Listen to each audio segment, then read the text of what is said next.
We're about to get on the John. What was his that Greek John Greek? Chrysostom, That's the guy. Yeah, Chrysostomos, the golden-mouthed. yeah. In my deranged past life fantasies, I was a barbarian that met Atticus, who was the guy that replaced John, but was also very sympathetic to John. Ah, And one of the things I remember about these early Christian prelates is they were into signs of simplicity and poverty, unlike the later church. yes.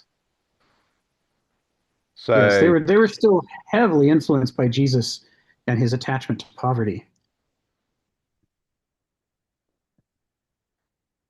Yeah, yeah. Well, why don't we dive in? Um, this is week 151 of our Millennia and Microcosm Kenneth Smith seminar. We are, for those just joining us for the first time, we are working our way through a book that has been written but not published. It was written in the 1998 to 2000 time frame as a column called End Times in the back of a magazine called the Comics Journal.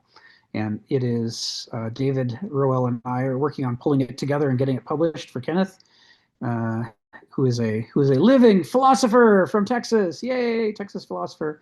And he, in this book, is trying to help us overcome the problem that we don't know who discovered water, but we are pretty sure it wasn't a fish. When you are totally immersed in something, you take it for granted because you've never been in anything different. And he says the problem for moderns is that we are so immersed in the modern worldview, we don't know what the modern worldview is. We know its branding. We know how it sells itself, the smartest, the best, the most advanced, the most scientific, blah, blah, blah. We know that stuff, but we don't know the reality. What is it actually? And the reason we don't know that is we've never lived in any other worldview. So in this book, he takes us back to the ancient worldview and tries to get us to understand it in its own terms. And then in the section we're in now, he takes us into the medieval worldview and tries to get us to understand that in its own terms and how different it is from the ancient worldview. And when we finish this in another year and a half, we'll then move into the third and final section, which is coming back to the modern worldview with these two new perspectives to look at it with and say, now that we've been out of the water and we look back at it, what is it? What is this modern zeitgeist that we're a part of? How does it default format our brains and the way we see the world so that we have some choices going forward about whether we want or don't want to apply the modern worldview to any particular situation we come into. It is an interesting exercise. So we are in chapter 7, which is the third chapter about medieval civilization. 5 and 6 are the two introductory sections. 5 introduces the kind of core of the official medieval line, the power structure, the popes, the bishops, the kings. What did they think Christianity meant? What were they setting out to do? And a lot of it has to do with establishing an orthodoxy that we would have, that we would develop a worldwide political system that would be incorruptible, because instead of relying on human beings who are corrupt, it would rely on God. God would tell us what to do. And those who pray would spend full time, they'd spend their whole lives full time listening to God, thinking about God, interpreting God, and figuring out how to explain God to everybody else. And then the level under that, those who fight would give the church the teeth required to fight back against the heathens and the pagans and the barbarians and everybody else, in theory. And then the vast majority of people, those who labor, would be subject to the previous two tiers. That was the plan.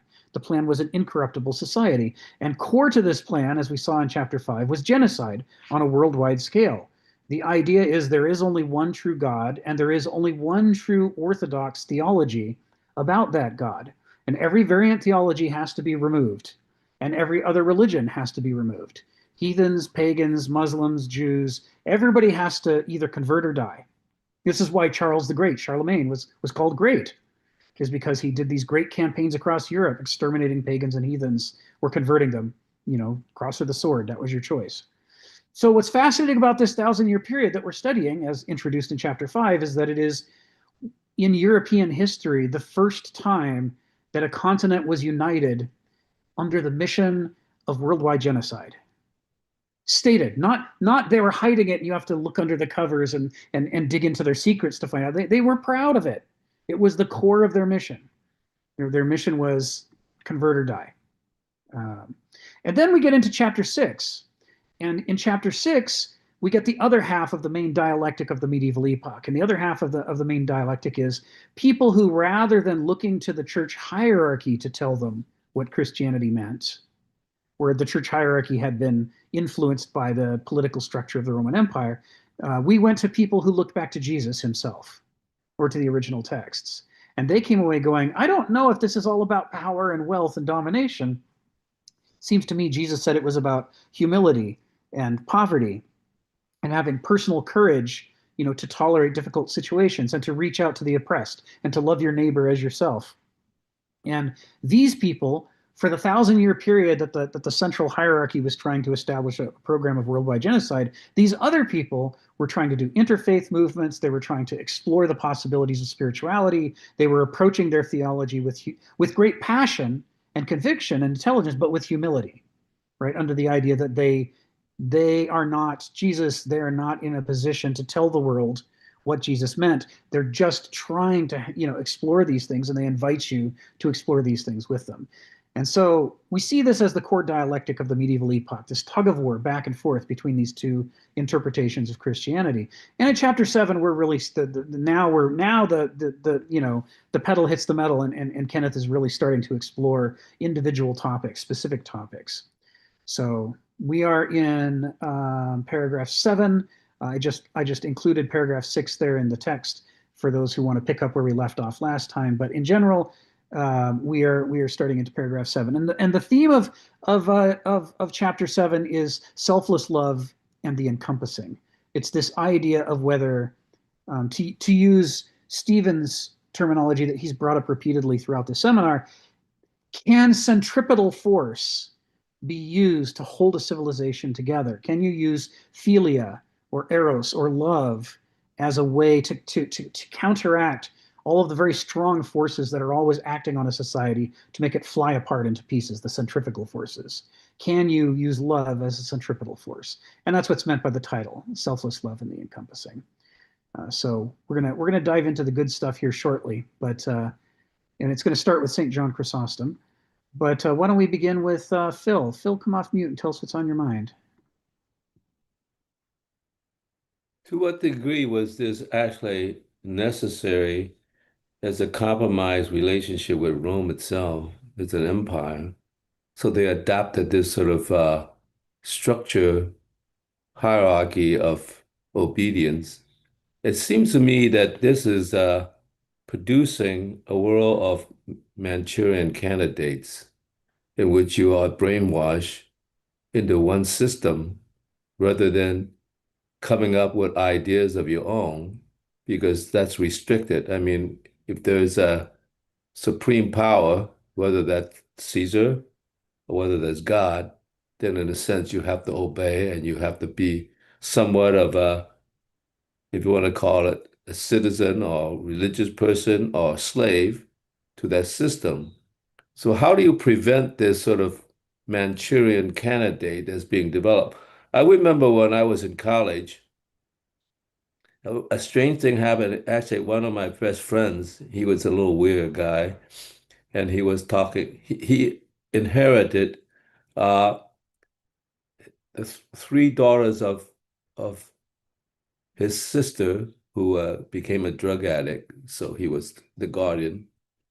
And I remember, I think they were 6, 8, and 10 years old, and he was telling them things that just seemed really weird to me. Of course, I didn't want to interfere with him because he is, after all, the guardian parents. But afterwards, I pulled him aside and said, why do you say those things? You know it's not true.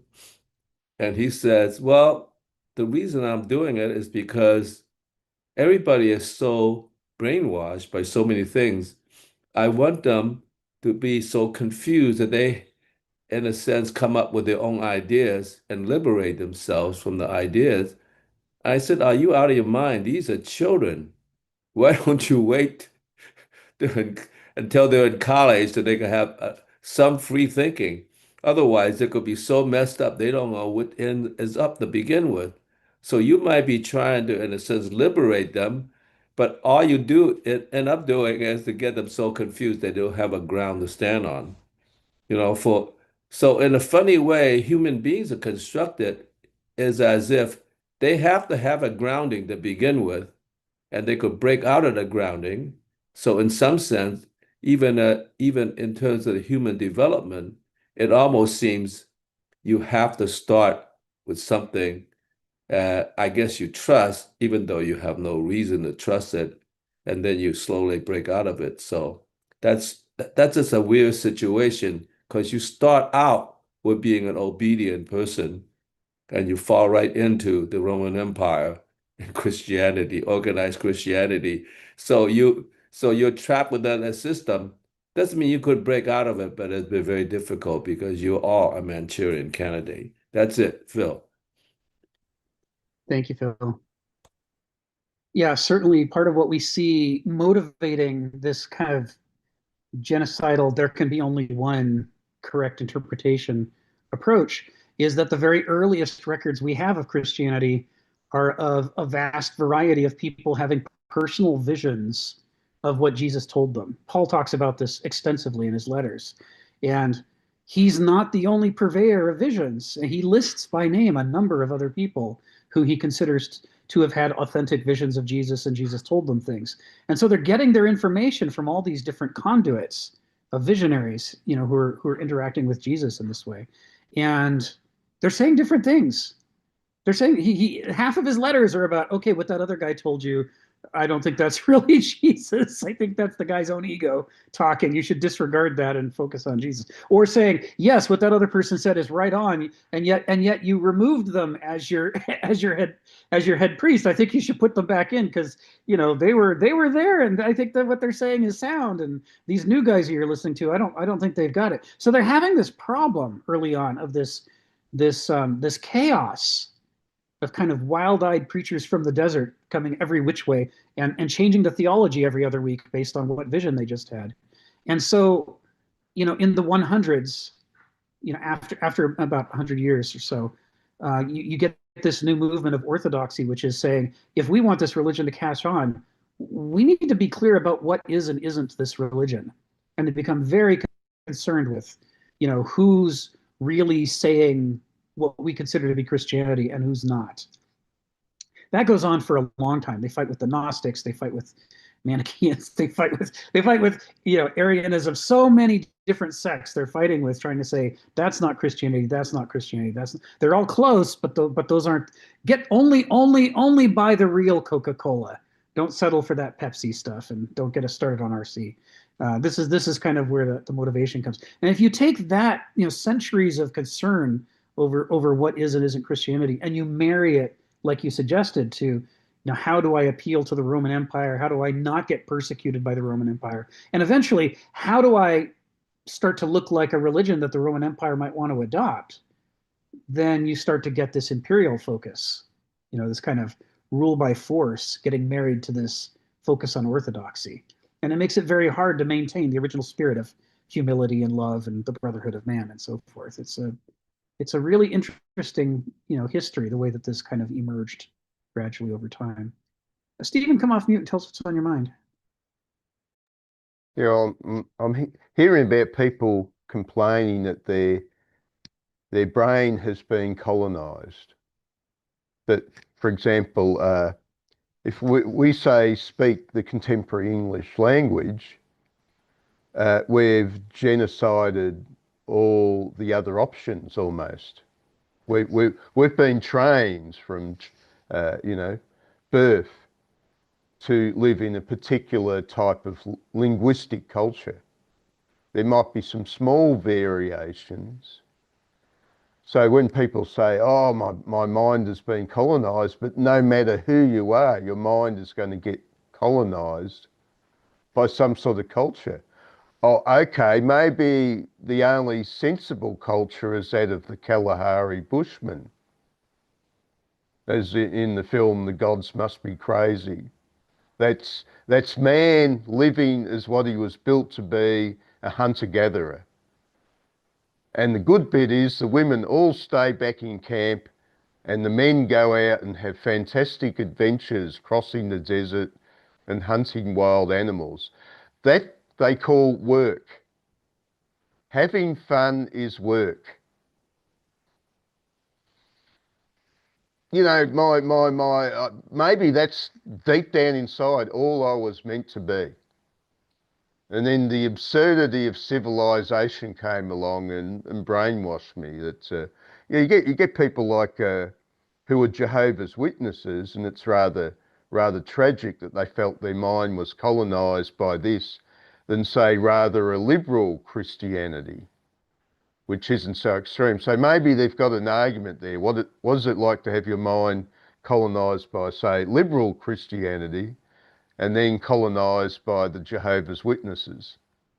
So there's a quality you can explore there. Maybe there are certain types of uh, genocide or colonization, but it seems to me that if you speak a single language, your mind has already been genocided into the one true language. So this is a tricky one, you know, because let's take the English speakers. 5 centuries ago, different parts of England would have struggled to understand what the other part of England was saying. They from the university system, they got a single variety of English.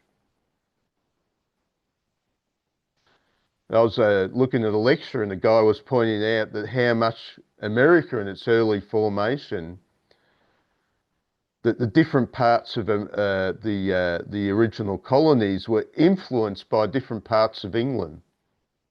He divided England into 4 parts and said, well, the New Englanders came from East Anglica. The Appalachian Mountains were the Northumbrians. The South took the richest, the noble culture of all the big landowners. And New York to Ohio was the Midlands, who were the industrialists. So what is the one true value? People that go around, oh, my mind was colonised when I was a kid, but if your mind wasn't colonised, how would you survive? Thank you.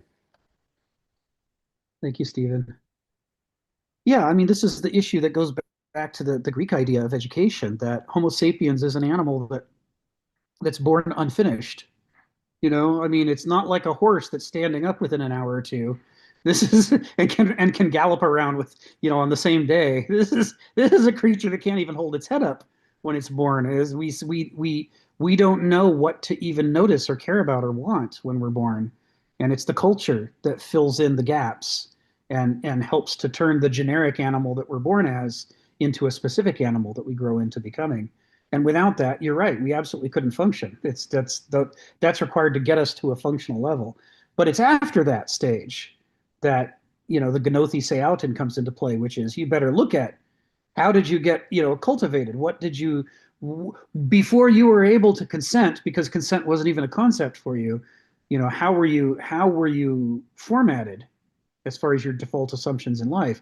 Because now is your opportunity, when you become philosophically aware, to go back and ask questions about all those choices and say, do I want to change that formatting? Do I want to work around that formatting? Do I have competence? Or do I want to confirm that formatting and say, yeah, I'm all for that. I'm so glad my parents did that to me, or my teachers, or what have you. It's that struggle. But that kind of freedom isn't possible for us until after we've been formatted. I mean, we can't even speculate about freedom until we've been formatted. The raw native, well, take the San people of the Kalahari. Even they aren't living a natural, unformatted life. There's an enormous amount of culture the San go through. They cultivate their children to learn the language, to learn the stories, to learn the relationships between themselves and the plants and the animals. And without that stuff, they couldn't do what they do. Um, so there's pretty much nowhere you can find a Homo sapiens who hasn't been cultivated yet, except in a nursery where they're lying there and they can't. they move their arms around and their hand hits their own face and they don't realize it's themselves. Who is oppressing me? Why does this keep happening to me? It's like, yeah, you don't even know your body is your own. You're unformatted. You still have a long way to go before you're going to be a functional animal. So yeah. I'm going to call on Phil in a second, but first I'm just going to post. We're going to get started with paragraph 7 here, and we're going to spend some time on this. Stephen pointed this out when we first got started. St. John Chrysostom.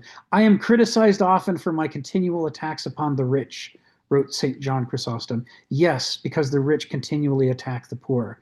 We're going to break this down. There's a lot to be said about this, but I started by just pointing people to the Wikipedia article so you can follow up and see. This is not a random quote. This is one of the 3 holy hierarchs of the Eastern Orthodox and Byzantine Catholic churches, and he's one of the 4 great Greek church fathers. When we talk about the early church fathers, this guy is on the short list. And so it's interesting that the short list of the founding fathers of early Christianity includes a guy who is very, how do I want to say it, uncompromising on this question of which side he takes on, rich versus poor.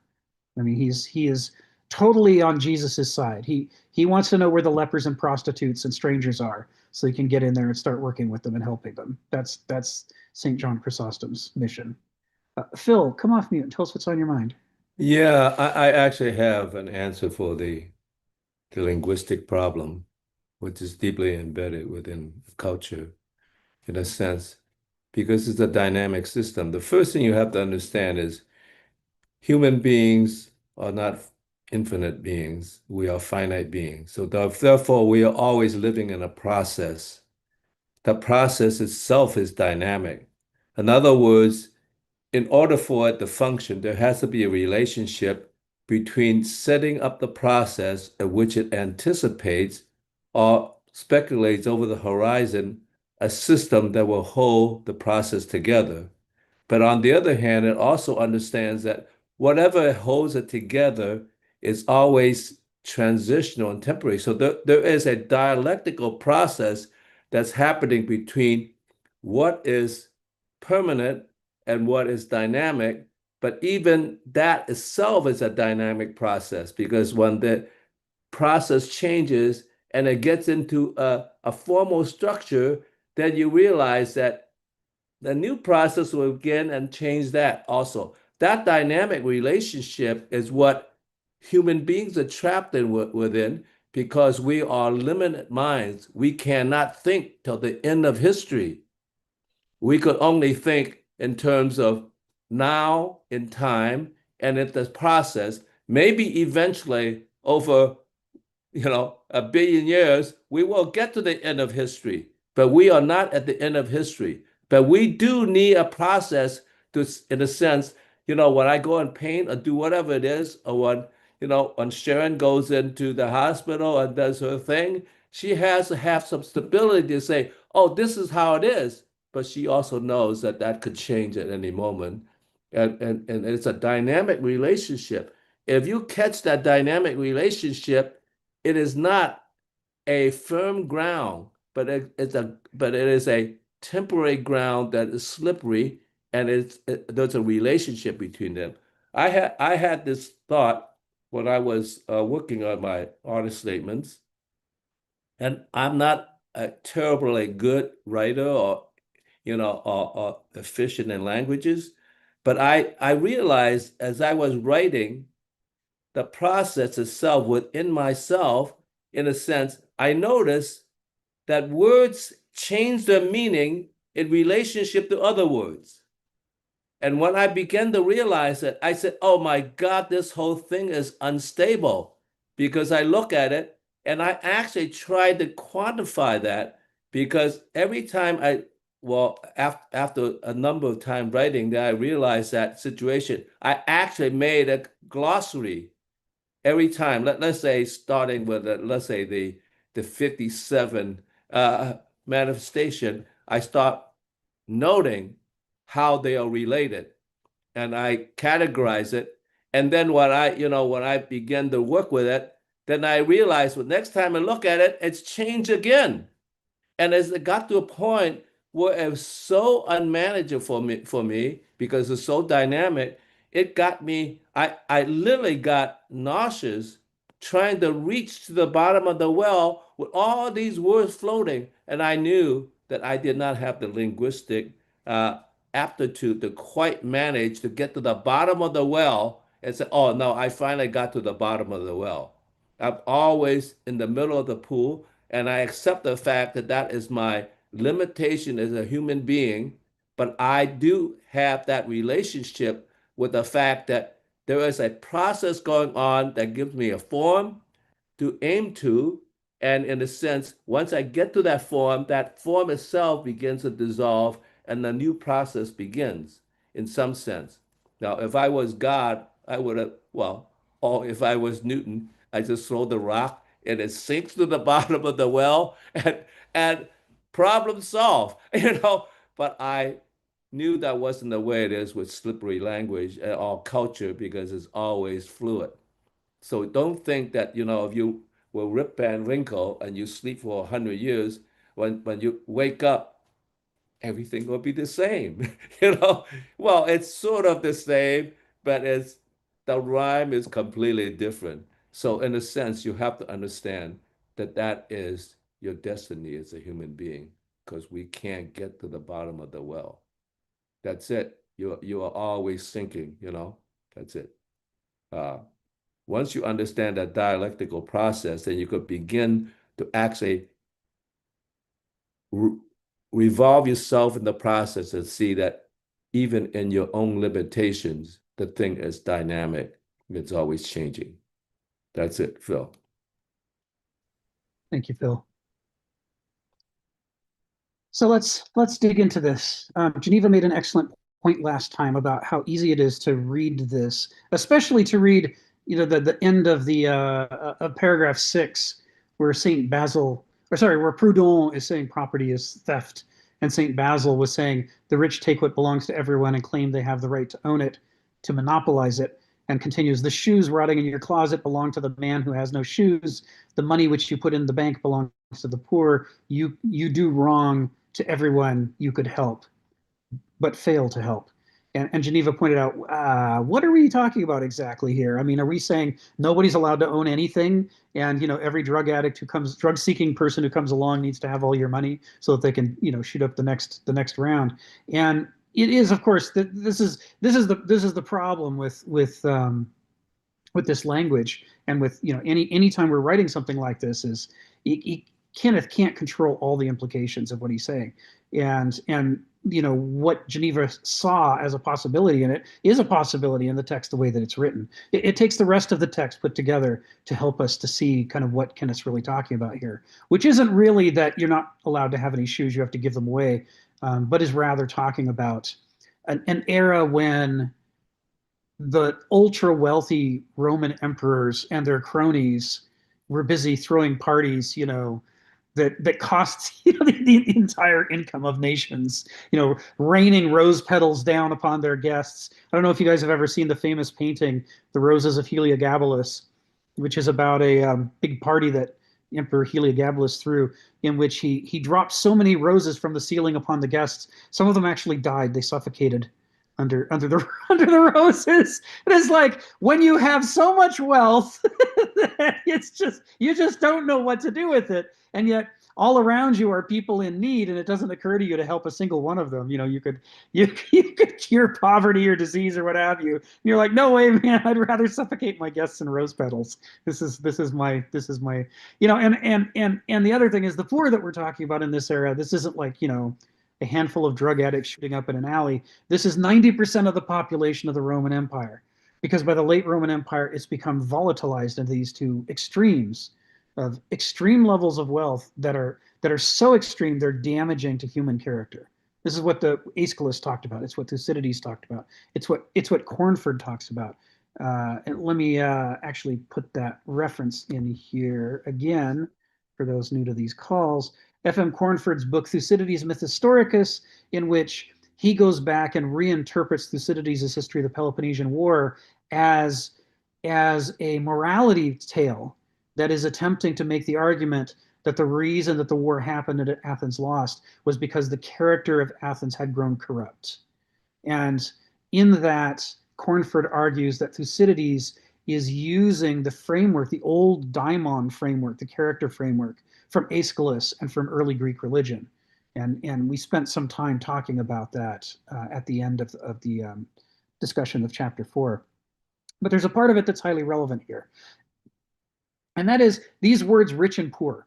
Remember St. John Chrysostom, we're talking Constantinople. So we're talking the greatest city of the Greek half of the Roman Empire, right?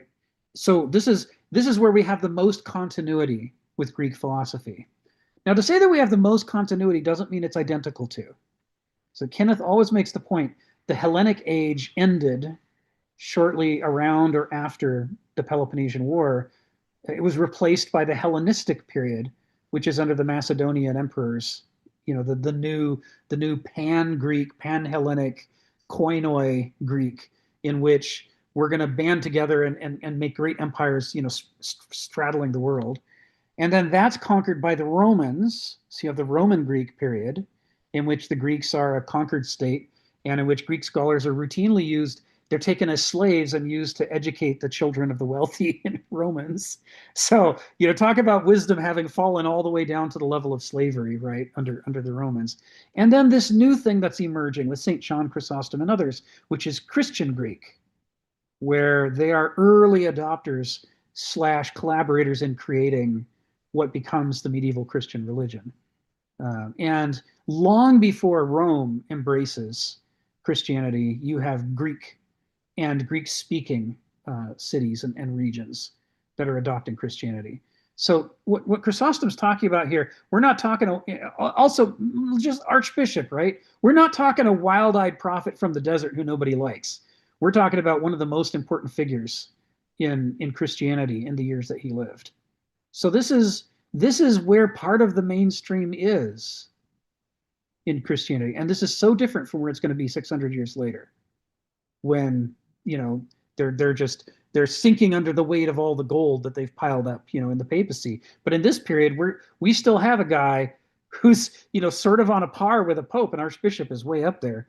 And he's basically saying, wealth rots the soul, and it makes people, instead of acting for the health and vitality of humanity, or even just the Christian community, it makes them tear it apart. It makes them vitiate. It makes them, they poison the very community they're supposed to be healing and helping. So when he's talking about rich and poor, there is a line of transmission in that dichotomy that goes back through Thucydides, like Cornford's talking about, and it goes back to Aeschylus and Homer and the rest. So I want to take a moment to talk about this. This is worth interpreting. It's easy to assume to read John Chrysostom's words as we would mean them if we wrote them today in English. That's the natural thing for us to do.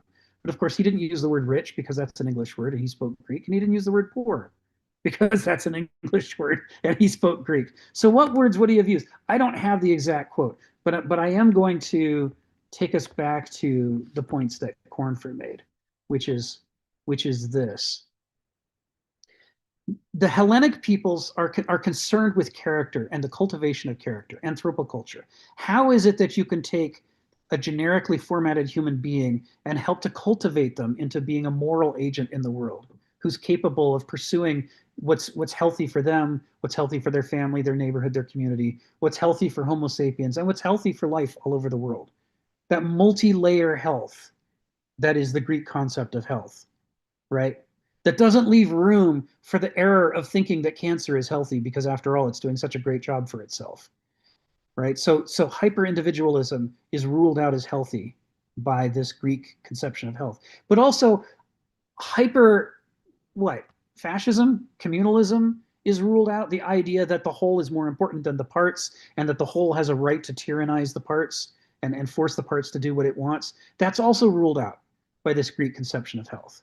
It's not health unless it operates on all the levels at the same time. That's the Greek idea that he's drawing off of.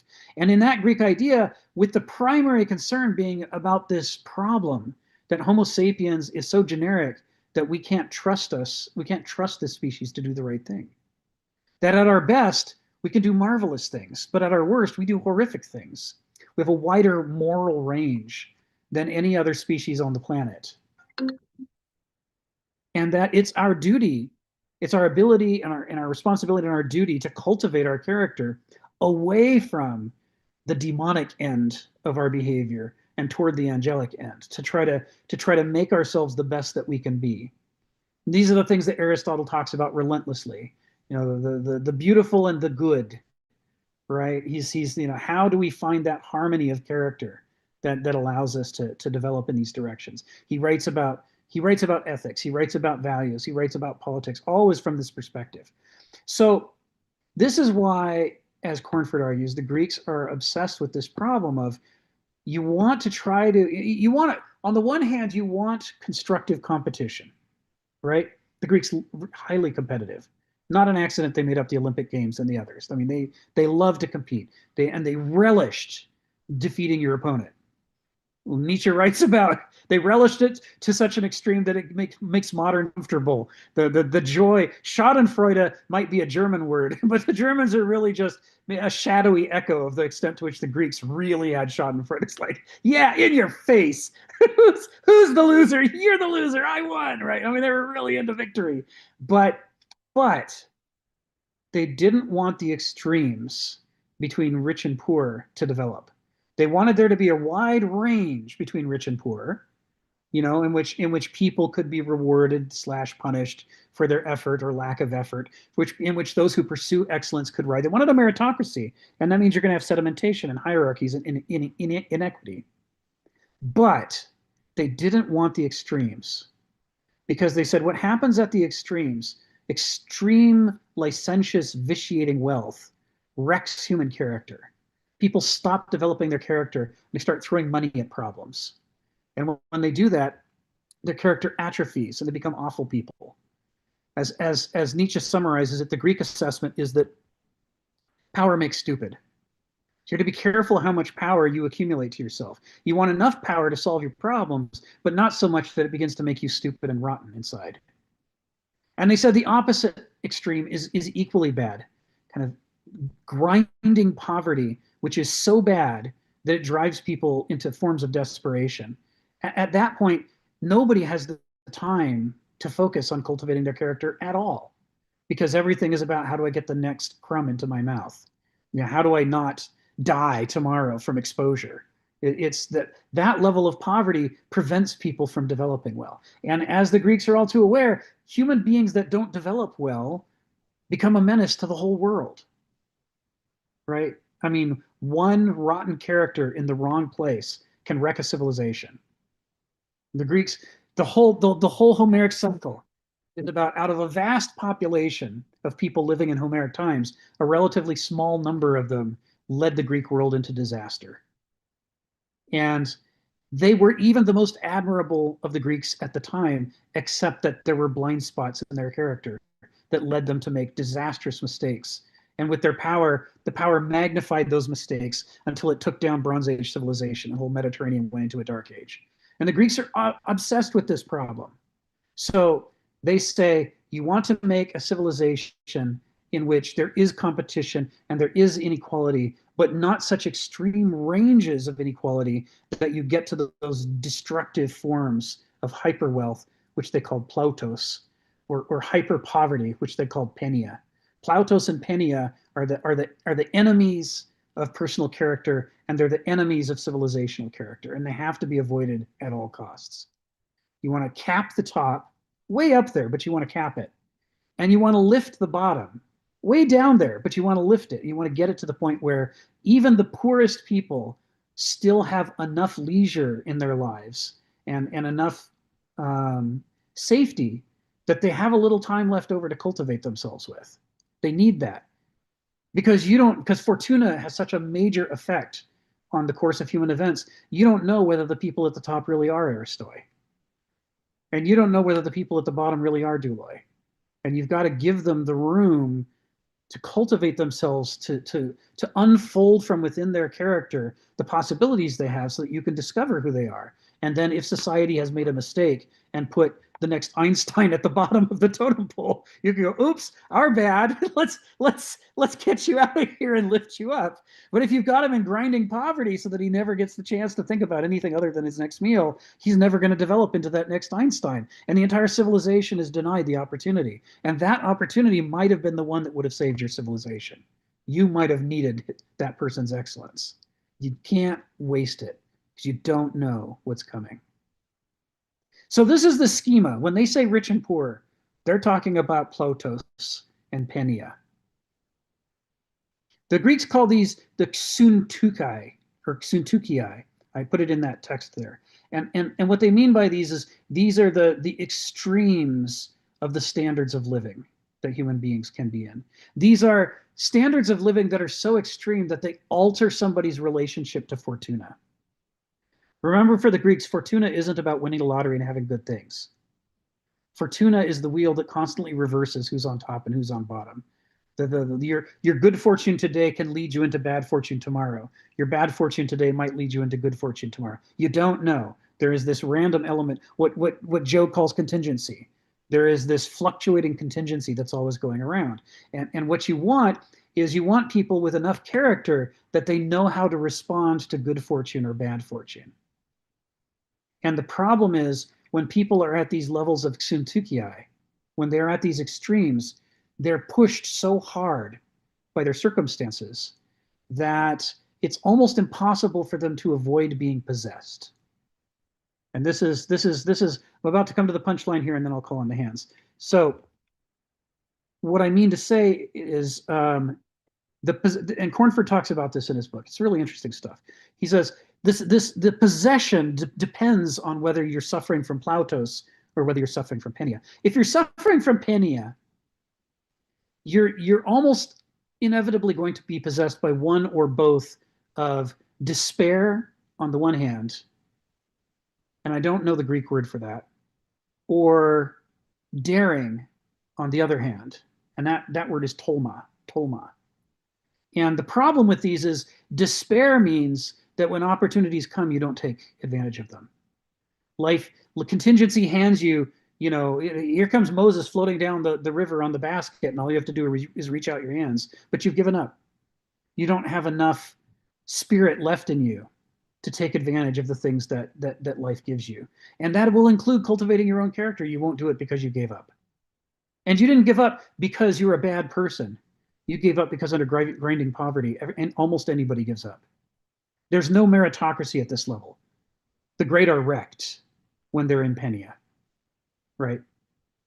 And daring, so it's poisonous, right? Despair is poisonous. You pass on your despair to your children, to your neighbors. People don't take advantage of the chances that they have. They don't cultivate themselves into better forms, and everything just sort of rots and decays down towards the worst end of human character. But the other issue, daring, Tolma, is equally bad because daring is explosive. That is, people are so miserable that they will do anything. You don't know what's going to happen. It is impossible to make society out of wildly unpredictable individuals because at the drop of a hat, they might murder their mother. They might shoot the head of your polis, right? They might commit cannibalism. You don't know what they're going to do. They might join a death cult and decide that what they want above all is to push the red button so that they can force Armageddon to happen, so that they can force Jesus to come back and take them to heaven. When people are suffering from extreme grinding poverty, they'll do anything to escape, even things that destroy everybody. It's just too dangerous. It's like leaving M80 fireworks around the house and boxes of matches when you've got toddlers. You just don't do it. It creates too unpredictable. The civilization has too much chaos in it to survive under those conditions. But the opposite end of the spectrum, Plautos, is even worse. And it's worse because the individuals have so much power. When you're in Penia, the damage you do tends to be on an individual level, like psychopaths who kill and eat people. It's terrible that Ted Bundy killed the number of people he did, but it's nothing compared to what, to I don't know to what the British East India Company did in India, right? I mean, there we're talking about 100 million people dead, right? And Ted Bundy's never going to take out 100 million people. When you're at the level of Penia, there's limitations to your reach. But at the level of Plautos, the damage to your character easily becomes damage to the entire civilization or to life on Earth as it exists. And what Aeschylus and Thucydides say is that there are three main possessions that take over someone suffering from Plautos. And the first one is covetousness. If I have this much, why can't I have more? Why should you be allowed to have what you have when I can just take it from you? That's a nice church you have there. It'd be a shame if something were to happen to it. I mean, this kind of thinking is rampant among people who are poisoned by Plautos. Their ego starts to think, why should there be any restraints on me? I'm like a god. You forget about, because you can solve so many problems with the excess money that you have that other people can't solve. You start to feel a bit divine yourself. So you're able to pull off almost magical supernatural effects that they can't. And it seduces you into thinking, why not get whatever you want? And so you become more demonized by desire. And we all know what the problems are with desire. The second issue is insolence. Insolence, hubris, the things you ought to respect as matters of life and death, you stop respecting because you think, I'm bigger than that. I don't have to respect that. And thus you are tempted into doing the things that will destroy you and destroy your civilization because you think you're above it all. And then finally, pride, phronema, pride. And it's interesting to me that Aeschylus and Cornford separate hubris from pride. They see hubris as this insolence and phronema as this pride. But they do. They split this more than Kenneth splits it. And in any case, all three of these have the effect, even though they manifest in different ways, they have the effect of causing people to wield their disproportionate power in actions that are to the detriment of the health or survival of society and even of themselves. They act when they shouldn't act. Just like the poor fail to act when they should act because of the despair. And then when they do act, it's erratic. So this is the framework that we're talking about here. When he talks about rich and poor, he's not saying that nobody should have a nice house. He's not really saying that nobody ought to have a nice pair of shoes. He's saying that when you have 80 houses and everybody around you has no house at all, they're living under bridges and hovels. And if you gave up one of your houses, you could house all of those people, but you don't because they're not real to you because you're suffering from Plautos. That's the kind of rich he's talking about. And likewise, poor. He's not talking about somebody who brought it all on themselves. He's talking about people who, no matter how hard they try, their life is only going to get worse. They're caught in the gears and they're just going to go down. And their lives are ruined. There's no reason why they ought to try because the civilization has become so sick. It has pulled up all the ladders and made it so that people's labor, instead of helping them to advance so that they can have a meritocracy, it actually drives them further into debt. They're only working for their master.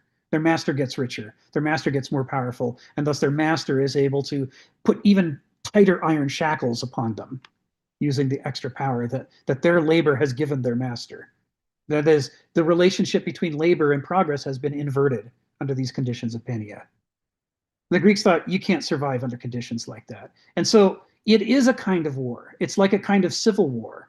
That's when John says the rich continually attack the poor, he's also saying that the very structure of civilization that binds us together and gives us hope for working together, for having solidarity, has been destroyed by pushing people into these character wrecking extremes. It's all there. Right? I mean, if we look at all the text going back to chapter 4 and read it through here, I'm not adding anything that isn't implicit, but I'm connecting the dots the way that Kenneth sometimes does explicitly and sometimes leaves as an exercise for the reader. This is why I spent so long on this first sentence. There's a lot hiding in here. And I know some people who might have just joined this week, they might not see all these connections. So I'm just drawing them out for us. So let's go to Hans. Phil, come off mute and tell us what's on your mind.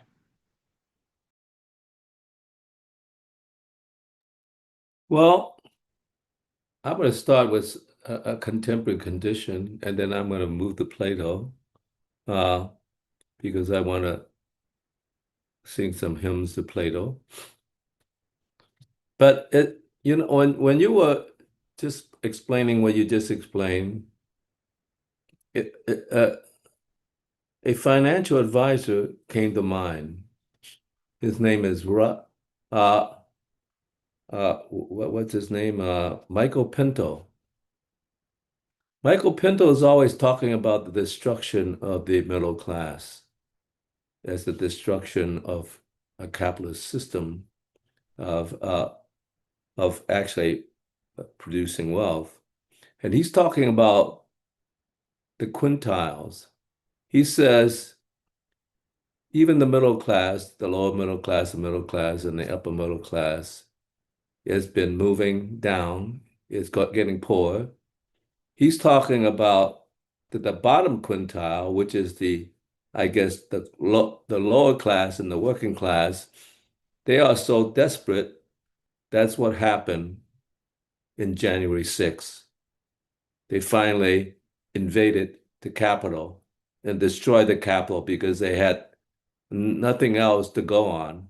And so there's a funny situation, and only the top quintile, which would be like the upper class, and he says even worse, like the 1% of the upper class uh, holds something like 80% of the wealth in the country.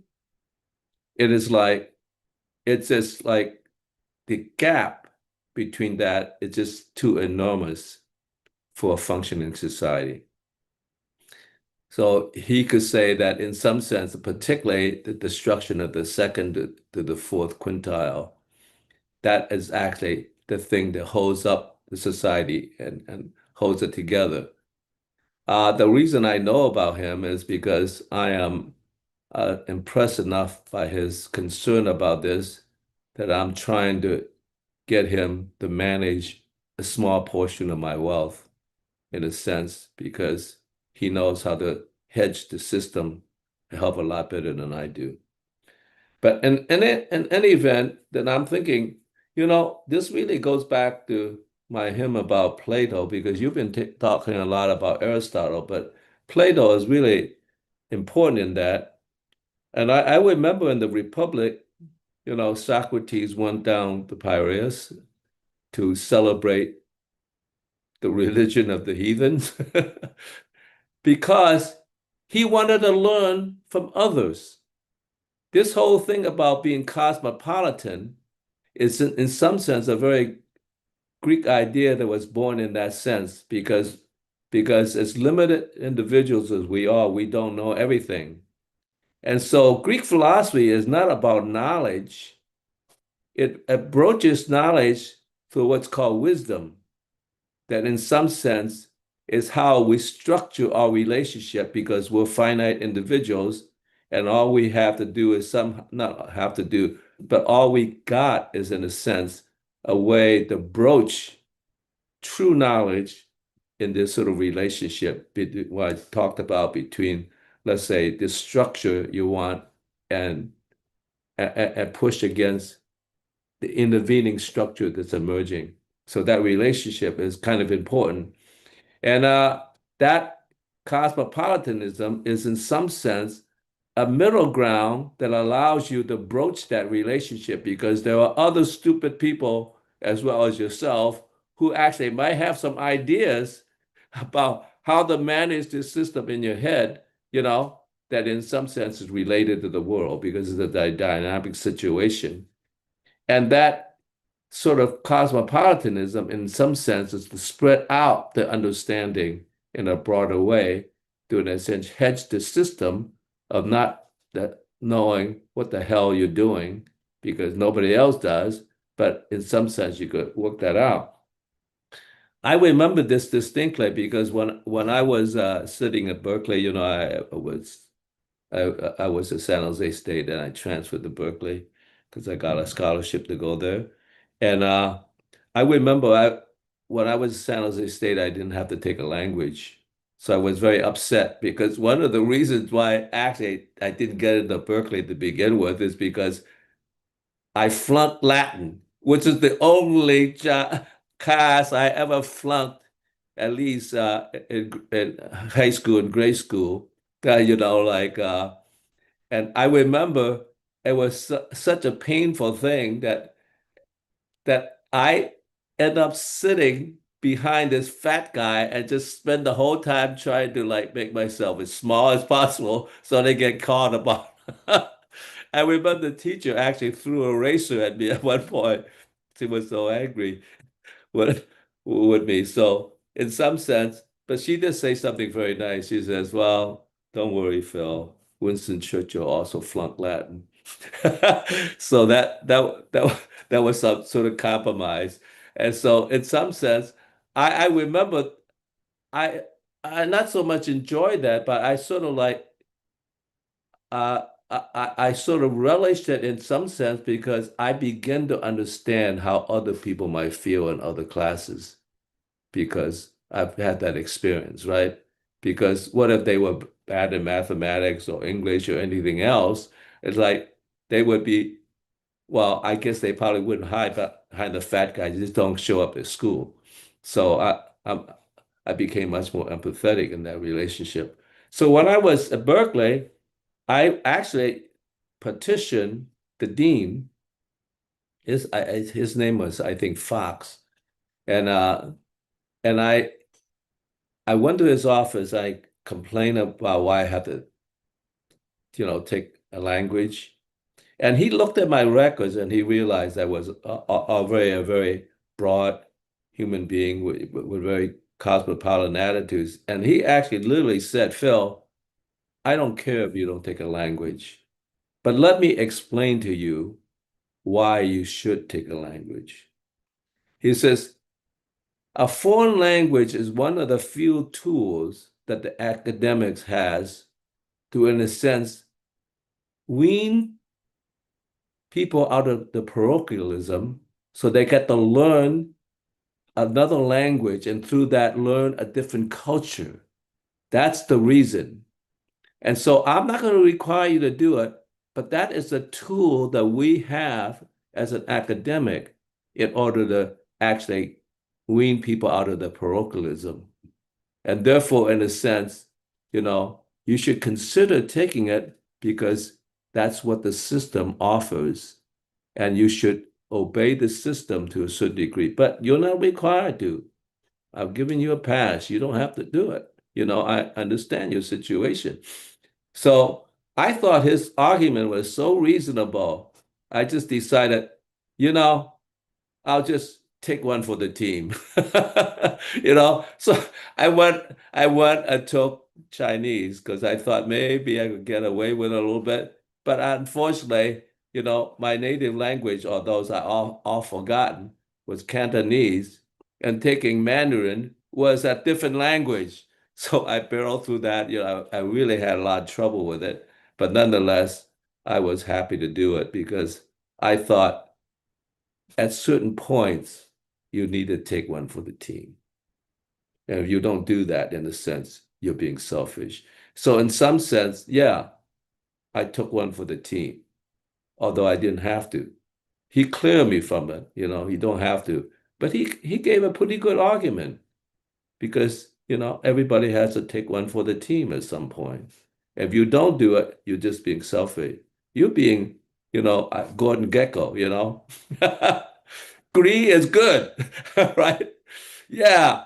Thank you, Dean. Yeah, I'll not do it.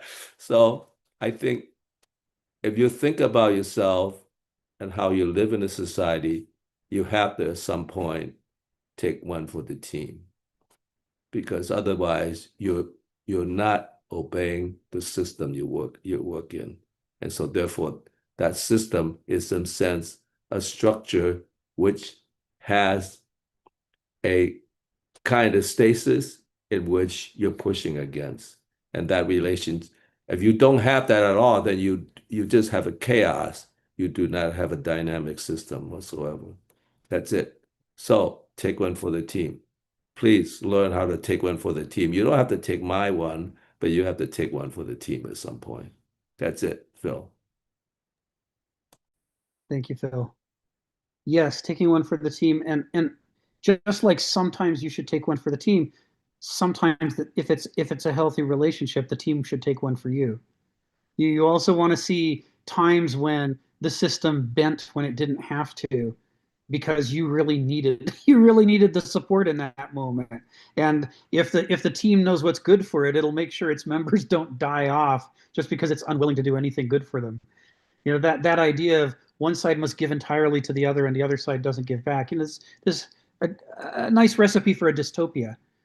So the healthy relationship, most of the time nobody should have to take one for anybody, but sometimes under the right conditions you should take one for the team, and at other times under the right conditions the team should take one for you. And that's how you've got the give and take of a healthier relationship. So I'm with you on that. That's right. And there are people who think they should never take one for the team, and that it'd be utterly wrong for them to have to take one for the team. And then that's just the extreme form of the two extreme forms of chaos in the ancient Greek concept of the word, things that can't add up to a cosmos. One is, if it's all about the individuals, then you just have cancer. And if it's all about the group, then you just have a totalitarian dystopia. And they're both sick. Order versus chaos, the Greeks laugh at as a fake dichotomy. They say, no, it's chaos versus cosmos. Does it add up to a healthy cosmos, both for the individual and for the relationships and for the group? And that's what we're after here. Yeah.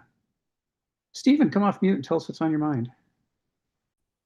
Yeah, well, if we're talking about the late 4th century in Rome, we from what I've gathered, I read a lot on this, that they were having real problems with resources, to the point where, for example, they point out that the Roman legions didn't have shoes in some cases, were suffering all sorts of material poverty. There was a shortage of iron. Well, if you've got soldiers, you need iron for their equipment. And it seems the wealthy were siphoning off the resources that were meant to say, let's go to the army, for tools for their peasants and servants on their agricultural estates.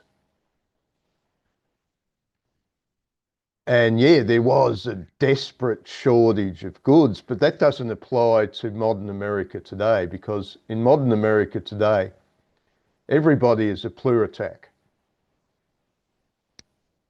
Everywhere you go, a poor person in America today can get clothes from charity, will get fed, and they could do quite well for themselves if they wanted to. But I've seen people in Australia who've lived on welfare their entire life. They're given, a free abode, a flat or a residency, and they sit there and they start complaining, well, I don't have enough money to afford a trip overseas.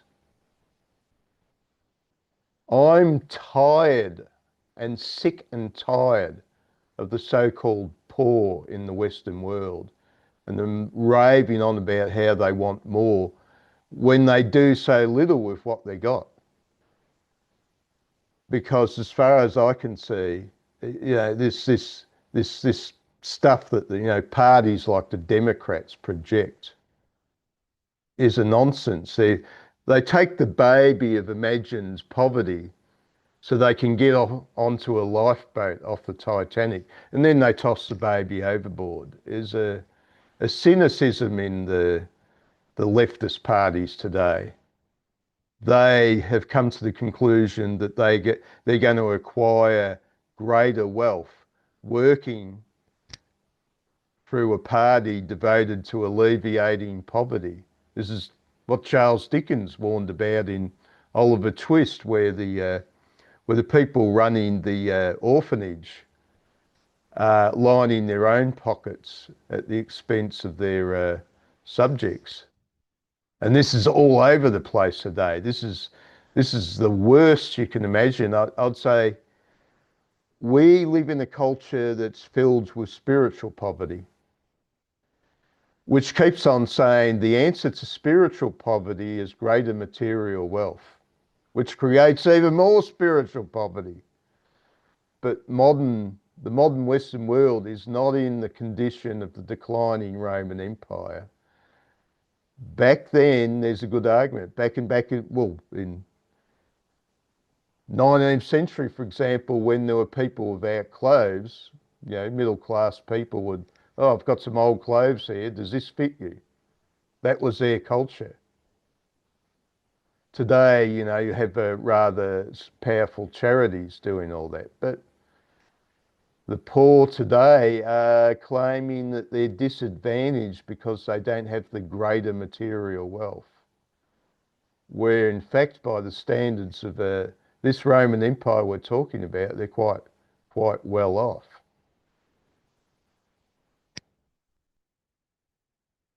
Thank you. I've talked enough, I think. Thank you, Stephen. Yeah, one wonders what's going to happen the next 10 to 20 years in the United States. We're sort of at an interesting place. I don't know if it's possible for an Australian to understand what it's like in the United States, where you have to choose between healthcare and, not going bankrupt. Because Australia has a healthcare system, but the US healthcare system has converted during my lifetime. I mean, medical informatics is where I work. So I'm a specialist in the US healthcare system and how it works. And when I was a boy, we had public health service hospitals all over this country, including there were these rural clinics called country doctors. And so no matter how poor you were, you could take your kid into the country doctor to get vaccinations. And that was part of the process of stopping polio and stopping measles and all these other infectious diseases. Well, those all got shut down in the early 70s under President Richard Nixon, because he was buddies with the founder of Kaiser Permanente. And Kaiser Permanente said, look, your public health service hospitals, the poor won't come to us because they go to your hospitals. If you would shut down the public health service hospitals, I'd make so much money. And so Nixon did. He closed all the public health service hospitals. It happened in 72, 73 timeframe. And life expectancy in the United States began to ebb. We stopped, our life expectancy up until then had been rising in the industrial world, and then it started to fall. And it's continued to fall ever since. So now what's happened is during my lifetime, the healthcare industry has been converted into a bankruptcy industry. It's an industry, when I was a kid, lenders hated it if you went bankrupt because then you couldn't pay back your loans. But now defaulted loans just get sold to bankruptcy companies who specialize in going in and taking all your stuff and selling it off. And so they actually like it if you go bankrupt. They're excited about it.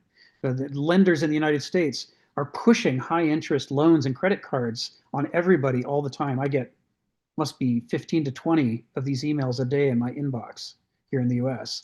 And they're all about, we're going to fund you $150,000, 200. Isn't that great? You're going to be funded. And what they mean is, please, please, please, please go into debt so that we can, drive you to bankruptcy and take all your stuff. We want it so bad. And this is what the healthcare system has become in the US. So a lot of people in the US, if they have a heart attack, they won't call an ambulance. They'll just hope they survive. And this is happening more and more often here. And that, I don't think that happens very often in Australia. It certainly doesn't happen in the UK. But that starts to look like conditions in Somalia, where people literally can't get the healthcare. And here, you could get the healthcare if you were willing to sacrifice your entire life and give up your home and everything else. And so people are making these weird choices. It's as though they're standing poised between the third world and the first world, in sort of a teetering fashion. It's very unstable. Well, it's a pretty good story. What's your answer? It's a pretty good story. What was the question you asked? Well, it's a narrative. I'm not saying what you're saying is untrue. Yeah. But what's your answer? Oh, no, I don't think there is an answer. This is going to get worse. And the reason is it's so profitable. It's just worth so much money to do this. What we're seeing is sort of a period in the United States of rapid destabilization. And as that happens, as people are losing their access to homes and education and healthcare, it's on that topic we were talking about before, Tolma, daring, we're seeing a rise in erratic behavior in the US. Like, why does the US have mass shootings every single week now? Why do we have more children? The number one cause of death among school children in the US is being murdered, shot by a gun. And we're not talking mostly about, Billy shot Tommy. Where a lot of what we're talking about is mass spree shootings, because we get these men who were raised with the value system of they're supposed to get a family, take care of it, provide for it, and instead they find themselves broke and unable to do anything, and so they just buy a gun and go on a spree shooting, and it just happens over and over and over. That Yeah. level of chaos. You're It's going a to good invest in narrative your as well. children. You're going to invest in your children. You're going to invest in an upkeep. But in the meantime, at any random moment, it could all be ripped away from you. In fact, it will be ripped away for a certain percentage of the population. So what's happening in the US is that solidarity, that philia, that centripetal force that we're all in this together is falling to pieces. And I wouldn't be surprised if we had a civil war, for example. I mean, I would not be surprised at all if that happened in the next 7 to 10 Total years. US government spending on health is about $2 trillion, all tiers of government. Yeah, but little of it goes to actual health. It, the Which I'm structure just of the U.S. saying what the government is, spending is. I know that. yeah, but the spending isn't working, right? It's Well, really well, inefficient. well, you haven't let me finish, have you? No, go ahead. Go ahead. That's almost the GDP of Russia. Oh And yeah. what I've noticed is that the welfare state, suddenly the rich realise the government's spending all this money. This is the best we've ever had because the government is ruled by committees who are idiots. Whereas if we had to deal with real business, they really are about staying afloat.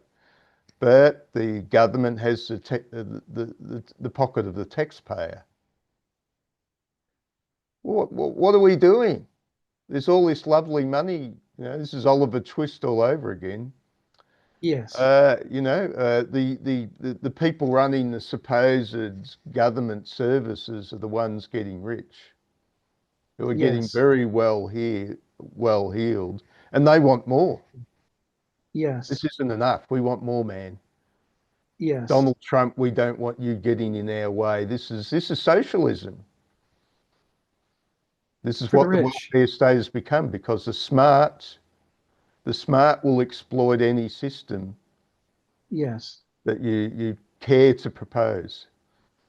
Yes. It takes a certain type of spirit, like supposedly the Christians have a different set of values, but the values today, the value is greed is good, and if I can climb the hierarchy of wealth via working for government services, making sure That's right. money comes to me, That's so I right. can have my nice house and tell all my friends how wonderful I am, and then do a bit of virtue signaling along the way.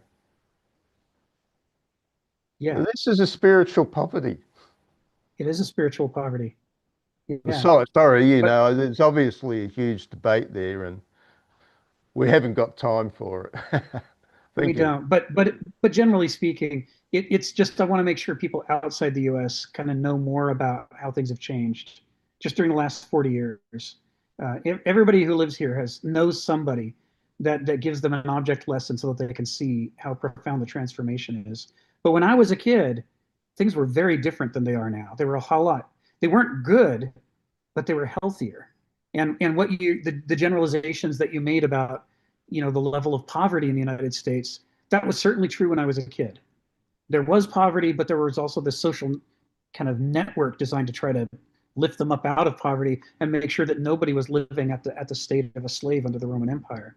But today, a lot of the social net has been shredded. In fact, as of the most recent budget bill, most of it's been shredded. I mean, like they've just about laid off everybody at the National Weather Service, the National Hurricane Center, all of these basic institutions that countries like Australia or New Zealand or Canada or Great Britain that they have and take for granted, they're gone now here, and the consequences of that are chaos. This is what it leads to. So I think your main point still holds. Even the poorest people I know, and I know some very poor people, even they are better off than a slave under the Roman Empire. But if I look at the amount of change downward that's happened during my lifetime, like say infant mortality. The US used to be in really good shape on infant mortality. And now I can't remember, you can look it up on Wikipedia where we are on the list, but there are a lot of countries that are better than we are on infant mortality. And if you look at the numbers for infant mortality among people who make less than a certain amount of money, it's even worse. So the So, progressive scale of endlessly going up hasn't worked. no. And we're now endlessly going down for the last 40 years. So the poets who said that cultures follow a progress rather like a flower which starts as a bud and then flowers wonderfully and then in the end phase droops Yes. seems to be the one that still applies, despite what Yes. all the modern rationalists have been trying to tell us that now we've got the magic of the being of the enlightenment ahead. It's just going to be all the way up. Yes. What went Yes. wrong? Yes. And people will be arguing about that for, decades to come, I'm sure, about what went wrong in the US. It's just that I don't know how much longer it will be before there are people in the United States living at the level that, slaves in the Roman Empire lived at. During my I think lifetime, it's changed a lot. I think you're going there. We're You're headed that becoming the way. new Roman Empire. Yeah, You've been I would living say the so. Roman Republic. You haven't met the empire. Yes. Yes. Actually, you've met the first emperor. You've lived long enough. Yes. The Yes. first wannabe emperor. Bring out a laurel Yep. leaf and put it on his head. Yes. The decades to come are going to be great fun, aren't they? Anyway, thank you, Stephen. Let me get through the rest of the hands that are up, and then we'll carry on with the text. Joe, come off mute. Tell us what's on your mind.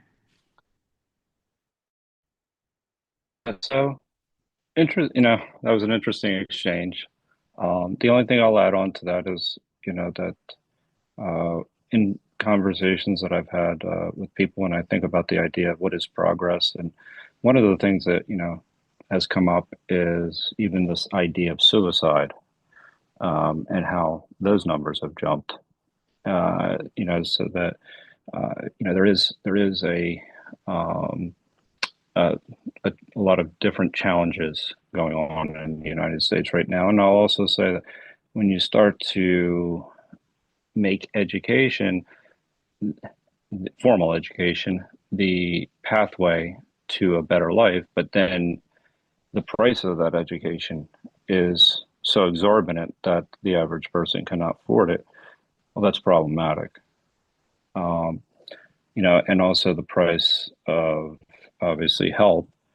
And it doesn't necessarily matter how much you spend on something, as you guys were both um, mentioning. It's how it gets spent, and I've made that point about how DoD, spends its money, and it gets very little return for the amount that it's spending. Doesn't mean that it doesn't have, the most advanced technology, but it does have a much lower rate of return. But this is an important topic, part of the text, and I really liked how you framed the whole entire discussion. Right, but sometimes I think that it's important to distinguish between wealth and financial wealth and even material wealth and power. Not that they're mutually exclusive. They're clearly linked to a degree. But there's this idea of things. We're going into talking about the religious aspect of the times. When you claim to have knowledge that no one else has, and that you claim to know how everybody else should behave, that's a form of power. Now, when I say knowledge, it's a distorted perspective of knowledge. It's not real knowledge. It's not true knowledge. It's not wisdom.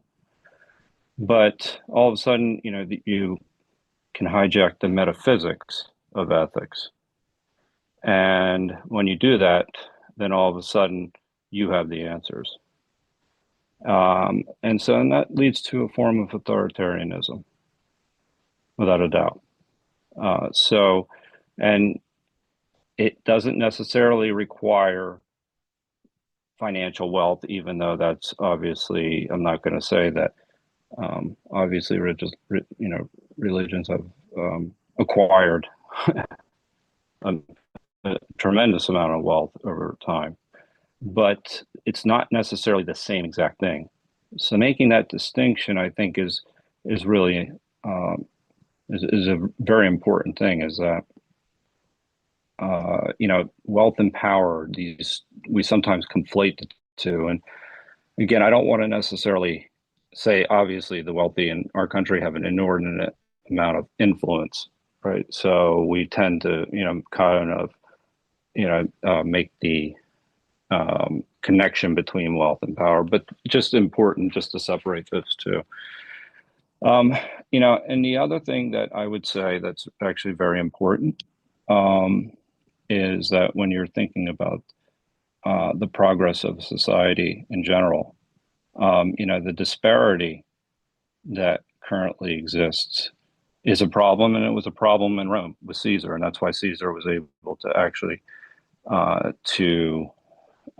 get the unemployed soldiers to essentially to join him and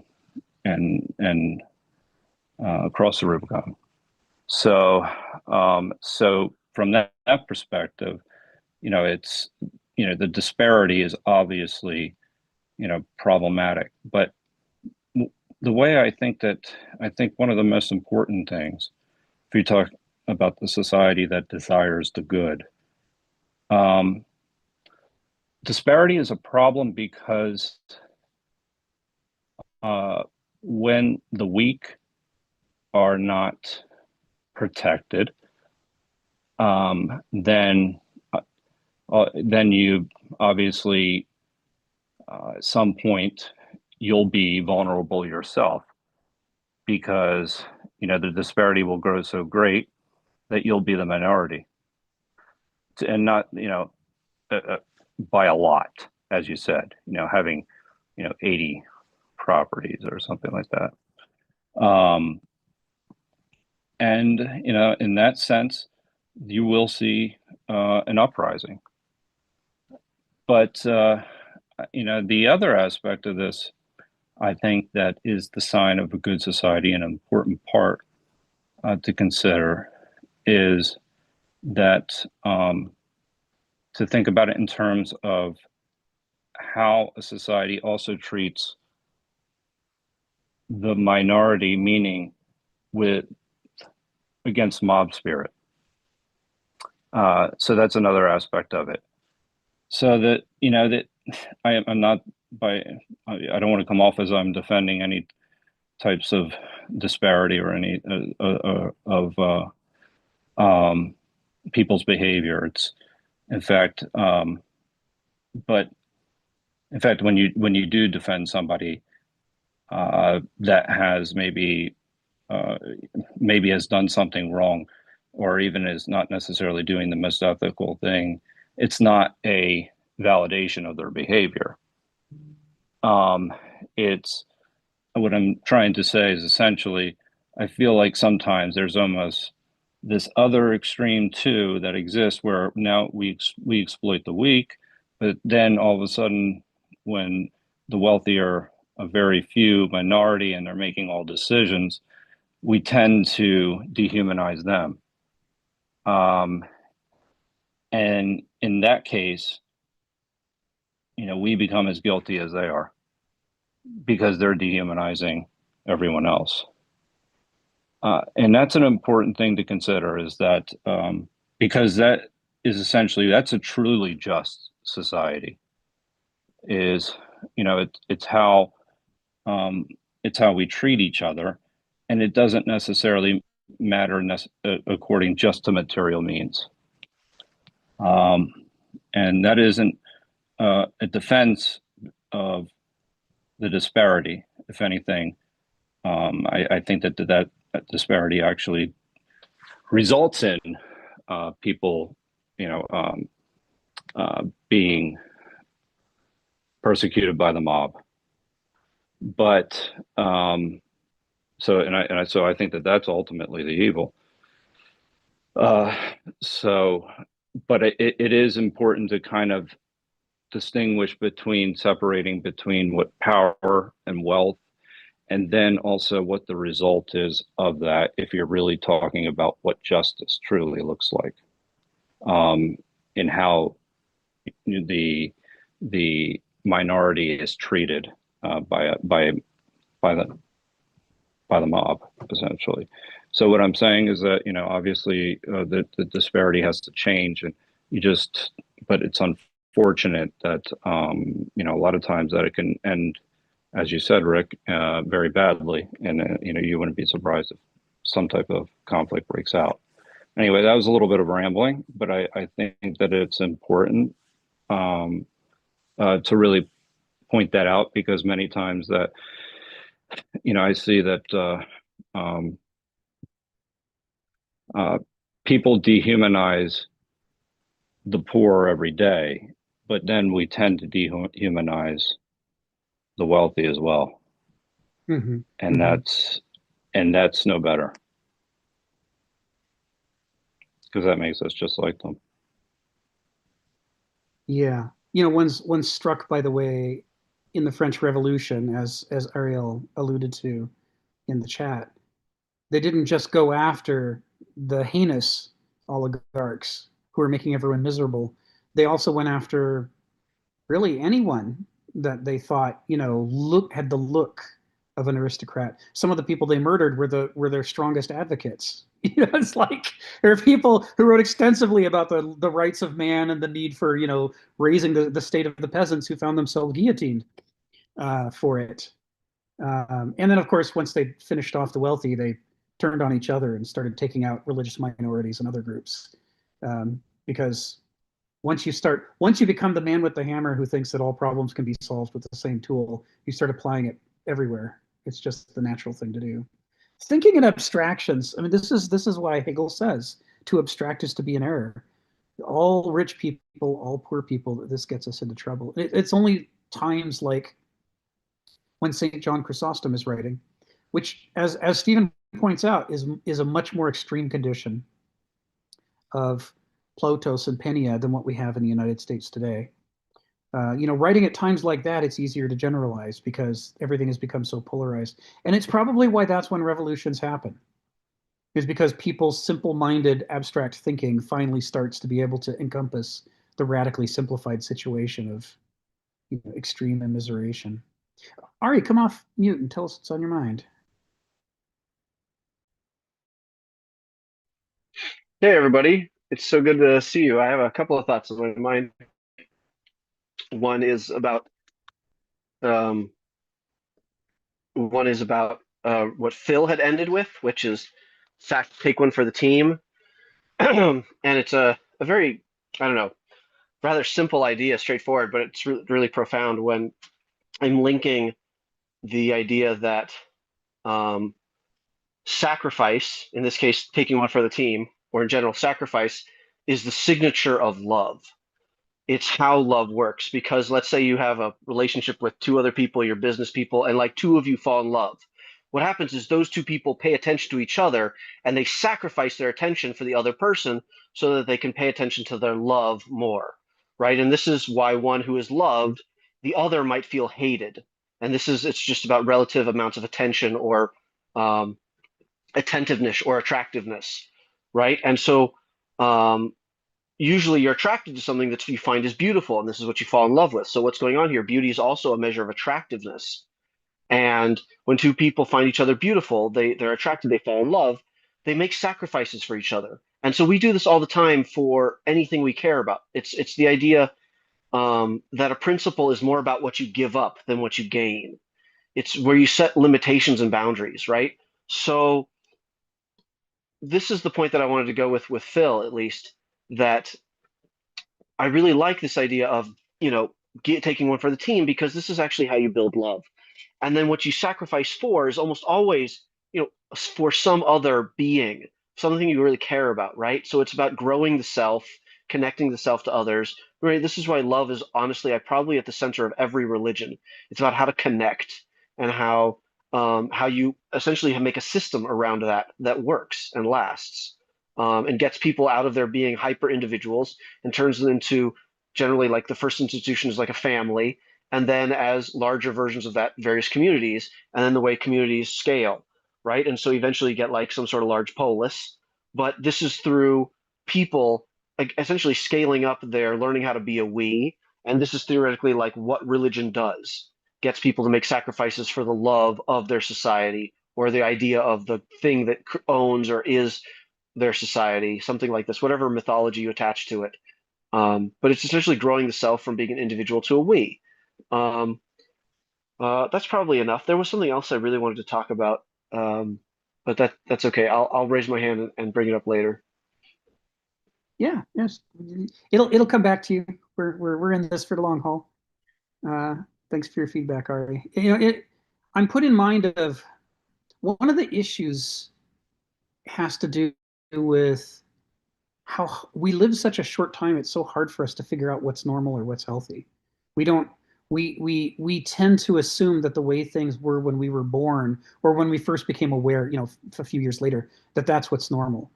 And so you can be on a massive downward curve that's been going for centuries, but everybody thinks things are fine because nobody was alive centuries ago. They were only alive, a few decades ago.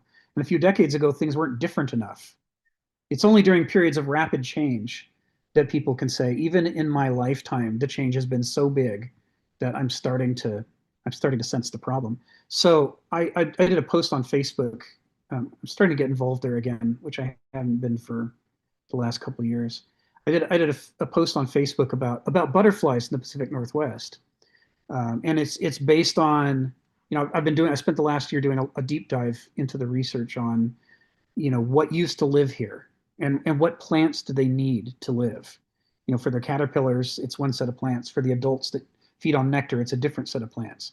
And how if you plant one set but not the other, you can't have butterflies. They have to be things for them to eat as caterpillars and as adults, not one or the other. And you can't just say, well, I'll just put this one in for the adults, and I'm sure somebody else will do the caterpillars, because first of all, hardly anybody's doing anything for butterflies. So the odds that your neighbors are involved is poor. But second of all, they're probably more interested in feeding the butterflies than they are in feeding the caterpillars, because they think about the butterflies. They're big, they're showy, they're pretty. They don't think about the caterpillar. Ew, ugly, and they eat my plants, so I don't want those. So you get this weird condition where we create conditions that are deadly for the young, but hospitable for the adults. And then we're shocked that there aren't any adults left. It's well known among people who are interested in butterflies that the Pacific Northwest, where I live, is one of the most butterfly poor areas in the United States. Almost every other part of the US has more butterflies than we do. And they just know that. Washington Butterfly Association, they just put it on their webpage. Yeah, we know that. But you can get out there and enjoy what there is. But what that omits is that the early scientific studies and journal entries and books that were written by the first naturalists to come here said the opposite. They said, in their own words, they'd come to a field and there would be thousands of butterflies of so many different species that their jaws dropped. And they said, I've been working 40 years as a naturalist all over the world, and never in my life have I seen so many butterflies in one place, let alone so many different species of butterflies. So this is butterfly Mecca. I've come to the fountain of butterflies. They're talking about the same place. But we don't know that because none of us were alive back then. So we never saw the enormous drop-off in population. We just assumed the way that it was when we were a kid is the way it always was. And that's a natural assumption to make. And if somebody says, no, there used to be thousands of butterflies, you look in the backyard, they'd be all over the place. We say, it's like Paul Bunyan and Big Blue, the ox. This is just tall tales. People always romanticize the past. This is how we erase even from the possibility of understanding the great changes that we're a part of. So it's a challenge for us. And it's part of why I really like this book that Kenneth Smith is writing for us, is he's encouraging us to reach back long before our parents' or grandparents' lifetimes and look at the way that the world looked to people a long time ago and see how radically different it is from the way that it seems to us today. And then from that, maybe we can start to compensate for our mortality and its impact on our ability to perceive reality. It's just, these are just really interesting things to me. You know, how do we dilate our minds enough to create a more Olympian perspective than the one that we're born with? Joe, come off mute and tell us what's on your mind.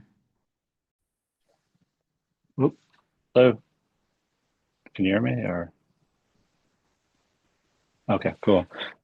Yeah. So yeah. One quick point I just really wanted to make. And I thought, and I think it's it's worth coming back to. And that's why I raised my hand so quickly. Is that when you mentioned the idea that wealth allows people to think that they are solving a problem, and it's them. It's almost like, to a certain extent, it seems even magical to a certain degree, that they're getting rid of people's problems. But what people, what that is, why that's so dangerous, is for a number of different reasons. But one is the fact that they actually think that they're doing it.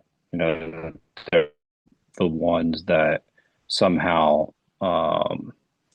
it's because of their whatever their abilities that they're doing it. But that leads to something else, and because it starts to lead to an individual that thinks they have all the answers. And when they think that they have all the answers, then they start to think about, well, they know how the world should run and how society should be. And what happens is then in that process is the people that or individuals that they may have helped on a very particular scale become the very people that they step on in order to create what they feel to be the best society. And what they do is they lose their character in the interim. So, I mean, and so this is why it's so dangerous, in the sense that it's when to have this idea that that it is you, that it's the one that's solving everybody's problems. And unfortunately, this is something that I think a lot of the world has at this particular moment in time. And just to the other point, to sacrifice, I think that that's a really important point. But the people that I hold in the highest regard, they really don't feel like they're giving something up when they sacrifice. It appears like that way to everybody else, but it really isn't. They're, in a way, it's self-sustaining, because they're pursuing something that's beneficial, reliably beneficial, not just for them personally, but obviously for the other party they're trying to help. And I think that that's an important point as well. There was one question I was going to ask, but I'll leave it for possibly later, because I don't want to get too. Well, maybe it is worth putting out there, is that it's interesting to see how each society today and seems to be addicted to having a super wealthy class. Even China, that prides itself, on some, creating some kind of equality, that it has a segment of billionaires, and the number of billionaires have been growing, and there's a reliance on this.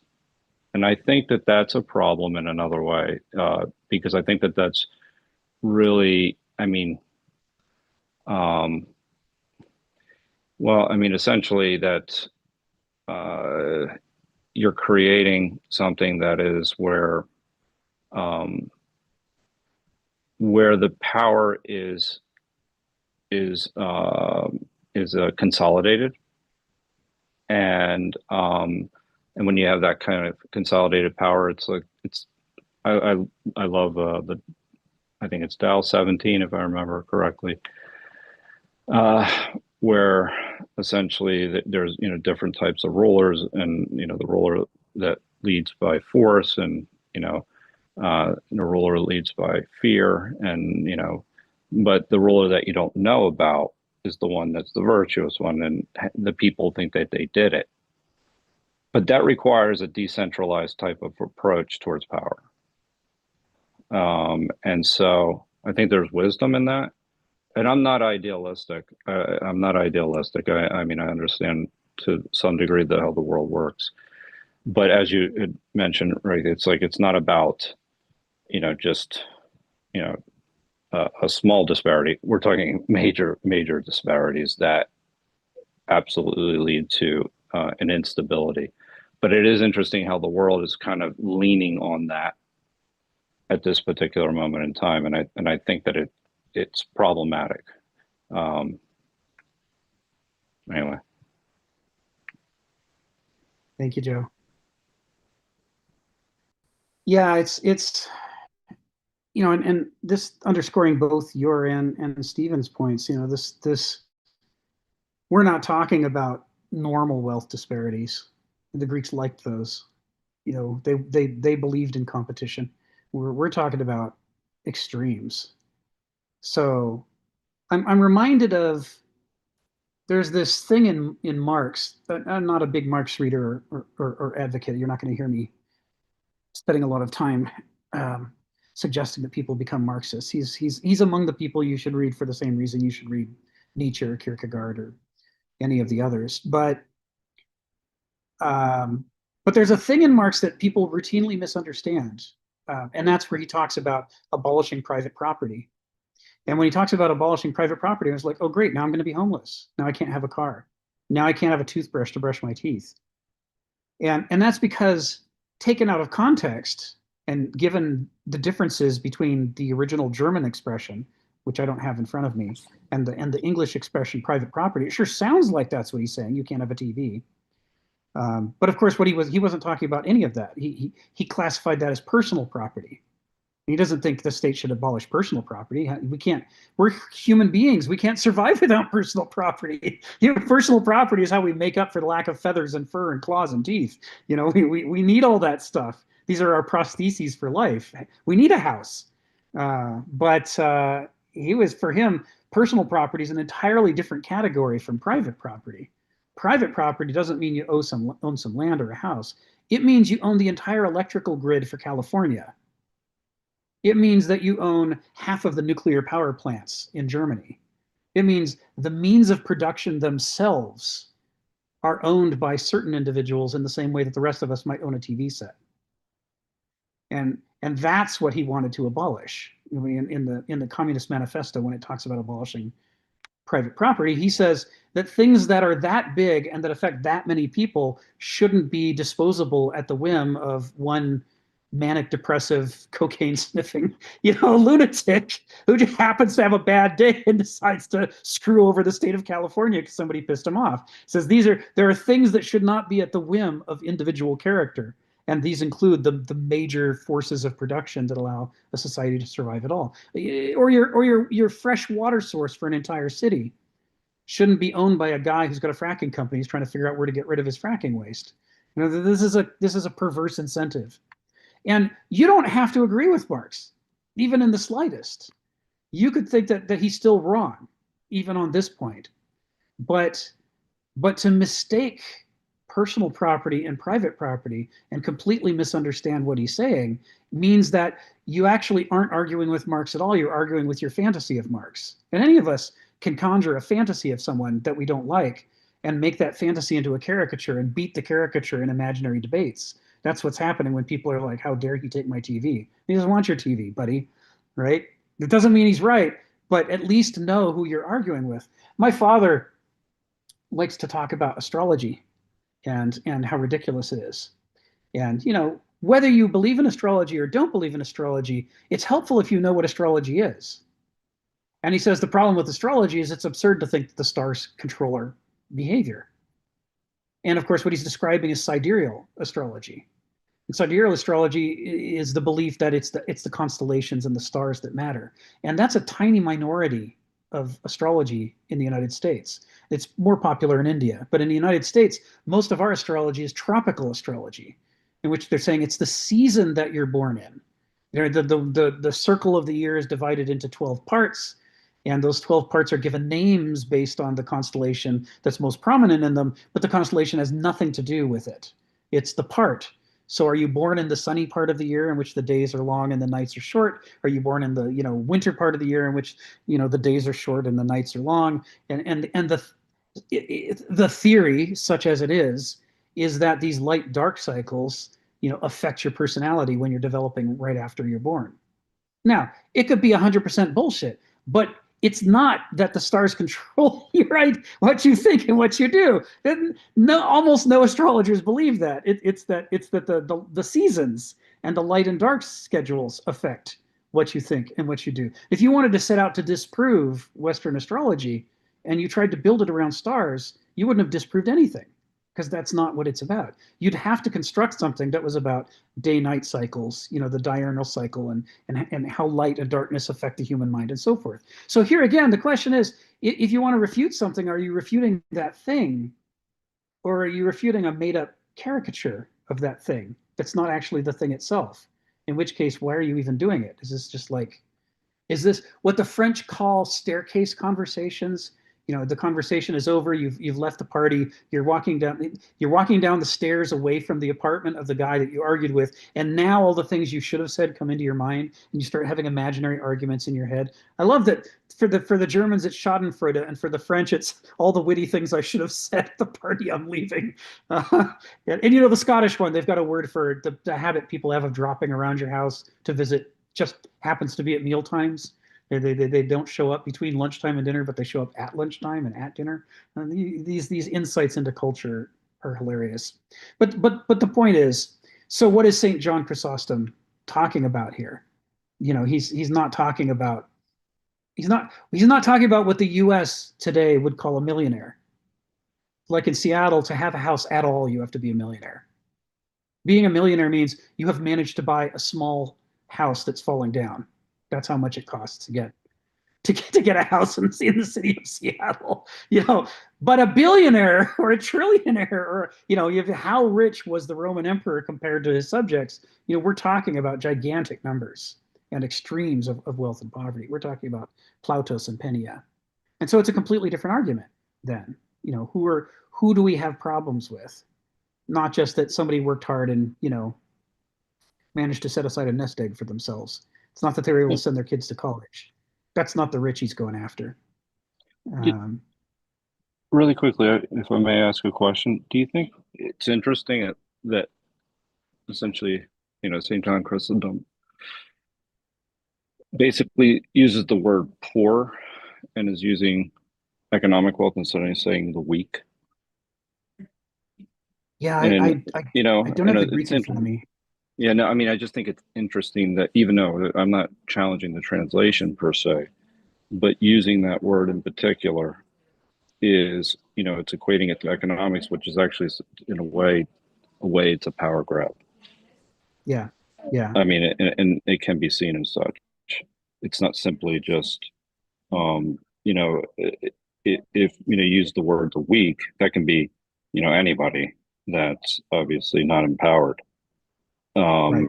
And so, but it's rather, using it in terms of only material terms. And I'm not making the case that, the poor aren't exploited, they are the weak.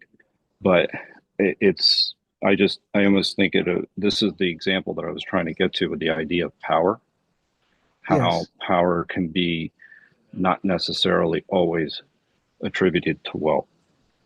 That's right. Because if you claim to have all the knowledge and all the answers and the gateway to heaven, and the poor are the majority, then all of a sudden that's power. That's power. not. And so you have all the knowledge and you have the numbers. Yeah. That's dangerous, because that starts mob spirit.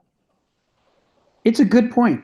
And one of the things that your point underscores is how different the medieval era is from the Roman ancient era. Because in the medieval era, many of the cash economies collapse. There are places that go centuries in Europe without coinage at all. They're not organized enough to even mint coins. And during that period, and we call it the Dark Age, but during that period, um, people stop using rich and poor as a metaphor, and they start using strong and weak as a metaphor. But in the Roman Empire, everything was put on a cash basis. The money was everything. And so you could sort of see how natural it might be for somebody writing in one of the largest cities of the Roman Empire to be translating it into rich and poor. And kind of what you're alluding to is if you go back to the Beatitudes, the Sermon on the Mount, or the Sermon in the Fields, there he's talking, like you say, about the weak and not the poor as much. And that might have to do with the fact that where he was before the conquest by Rome, Judea, that whole area was on the periphery of the Roman Empire instead of being in the heart of it. And so they were still thinking in terms of metaphors other than the gigantic cash nexus of Rome that was about to be imposed on them during the next century. So it's interesting how these things shift. And of course, now that we're in the modern world with the free market, we're back to money is our universal metaphor. And whichever metaphor somebody uses, it makes it hard for them to fully appreciate the other ways in which these things can be read, which I think is the point that you're making. Is this may not be about money per se. It might be more about these other issues. Yeah, I mean, and ultimately, what's lacking is ethics and justice. I mean, that's fundamental. Yeah. That's the thing that's actually absent here, and that exists in a number of ways. And so Yeah. the dynamicism of that, and as you just mentioned, just the way the forms of trade or the economic systems of the times that the way that is articulated, meaning we could change. Yes. That based off of, and that's why context is actually very important. So That's right. That's right. That's why I thought today it'd be interesting to spend more time on this opening sentence and really unpack it because there's a lot to explore here. Chrysostom is writing about betrayal of the brotherhood of man, the dream of what if we all had solidarity with one another? What if there was a centripetal force that could pull together not just a family or a polis, but the whole world? And is that centripetal force love, which is what Kenneth's going to get to in the rest of paragraph 7. Anyway, thanks for your comments. Phil, come off mute and tell us what's on your mind. Yeah, this discussion about particularly relationship to Marx. Marx is kind of an important thinker. I myself think he's a little naive, a little idealistic, even though he was pitting himself against Hegel's dialectical idealism. And he's saying, really, what is actually driving society is dialectical materialism. It's, I think that has something to do with the relationship between being and existence. Like, in other words, that's a complicated dialectic in a way because one has to do with a kind of idealization of things, which leads to a metaphysics in a way. If it's left incomplete, it's like it's really metaphysics, it's thinking that does the thing, and I guess it's more of a Platonic form. And I begin to wonder whether this relationship between Plato and Aristotle is not the first manifestation of this sort of dialectical thinking in terms of the ideas and its manifestation in existence. And if that's the case, it seems to me that Aristotle is building a kind of material structure in a way that embody the ideas, but it manifested in kind of physical existence in some form. And that would be the early form of that. And it just seems very interesting As you were talking about this, I was thinking how embedded civilization is in terms of this dialectical thinking, at least in terms of, let's say, it almost seems inevitable that civilization is based on a kind of economic structure. And in some ways, economic structure, in some sense, is a form of struggle that, in a sense, to a certain degree, takes the place of and covers over uh, a kind of war, the idea of war. And I'm thinking particularly of the Bronze Age collapse. Part of the problem with the Bronze Age collapse is that there was a very, very strong economical structure in the Bronze Age, and there was a lot of trade happening.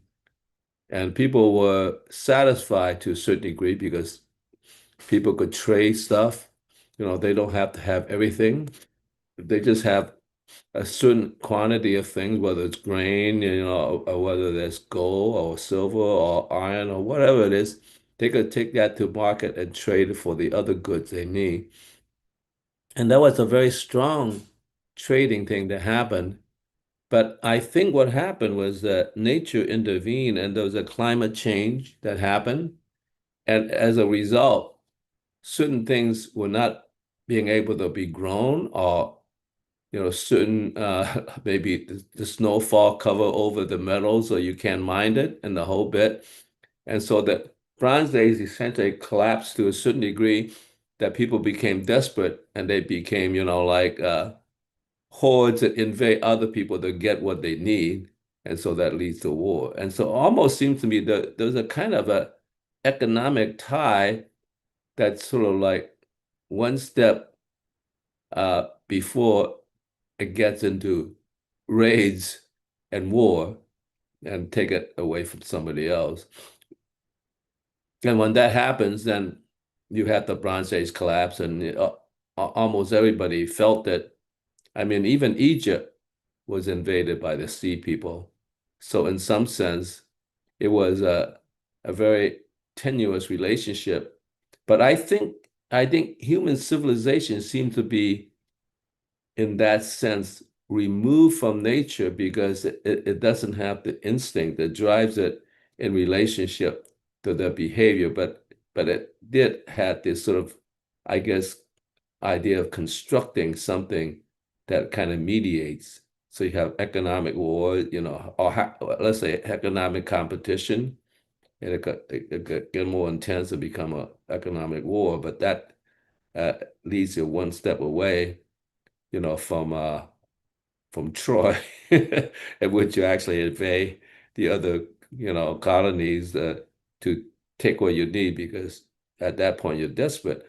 So if that's the case, it seems to me economies are the specialties of human beings because that's what creates a civilization. So, whether it's Babylonia, like how you're able to keep the tray, like the ledger book, like you owe me 10 bushels of corn because I gave you 3 bushels of apples, like that balancing of the ledger book allows everybody to be satisfied. Okay, we did our piece, we settled score. And trade became much more efficient because you had the ledger book, and although that's backed up by the printing of coins, nonetheless, it was a ledger book that really made the difference. And in a modern era, seems to me nobody, well, not, I wouldn't say nobody. I mean, you could still take money to the store and spend it, but basically you give them a credit card, and that creates a ledger relationship in the ledger book, and you could go to Australia, or or New Zealand or anywhere, and you could use your credit card, and everything will be functional. But if the economy breaks down, like there's not enough money to, in a sense, back up the ledger book, then in a sense, things don't work. And so therefore, in a sense, that could start a war. So in some sense, I was thinking when you guys were talking about that, particularly a couple guys came into mind. There's a guy named Neil Howe. I don't know if you guys know about him, but he and a friend wrote a book called The Fourth Turning. In other words, he saw the smaller cycle. It's still a big cycle, but the cycle that's more like seasons. And he thinks that in some ways, the problem with human beings that we never live long enough that we don't see the whole cycle going on, because we basically live maybe for 80, 90 years, and nobody, well, not nobody, but very few people live to be 120 and see the full cycle. So nobody knows anything except through a kind of like study of tradition or history. And the fourth turning is that turning in which is the season of winter. Things are bad. And we got to hold together until spring comes along, and the flowers begins to blossom and the whole bit. So he is a very interesting guy that actually talk about the cycles, because our lives only cover uh, at the most the fourth cycle, and we don't have the historical thing unless you go into history and study it in a kind of historical sense, to, in a sense, uncover the fact that these cycles turn. And he's a very important guy to listen to, particularly now when the fourth turning. He says, yeah, there's going to be about another 5, maybe 10 years before the winter uh, uh, turn into spring, which means I guess 2035 is when the turning is going to happen. But in the meantime, there's going to be a lot of suffering, a lot of pain, and a lot of conflict, like a lot of disorder, because it is the winter season. The other guys you also should listen to is a guy named Ray Dalio. He's a financial advisor, and he knows a lot, and he studied history. He's been studying the history of the rise and fall of empires, taking the history all the way back to before the Roman times, and he sees how there's even a longer cycle in which history and empires they rise and collapse, and he's studied all of the empires that rise and fall, and he's very leery of the fact that the British Empire collapsed, and of course the Americans took over and inherited that history. And you could pin it down to 1956, when the United States told that Great Britain that you can't have the Suez Canal because it belonged to Abdel Nasser. And so therefore Egypt has it. So in some sense, we took over the empire, and in some sense, the British actually the one that lost the Second World War more than anybody else. And they deserve it because, like during Yalta, actually, Winston Churchill had a secret meeting with Stalin without letting Roosevelt know, that what they would do was, as Stalin was coming westward, and the Allies were going eastward in order to get to Berlin, Stalin purposely slowed down his troops from moving too fast, and he stopped outside of Warsaw, and he told his general, who was a very good general apparently, he says, "Do not do anything, because the Polish are expecting you to help them." He said, "Let the Germans wipe the Poles out first, and then come in and take out the Germans. And then what you will have is essentially, moving slowly enough, is you would actually conquer all of Eastern Europe." And in a sense, that's how the agreement went, that the Soviet Union, Stalin would get the, the Eastern Europe, and then the dividing line would be, I guess, between Macedonia and Greece and Turkey and so forth, because the British want to keep the colonies and the British Empire, and particularly to protect,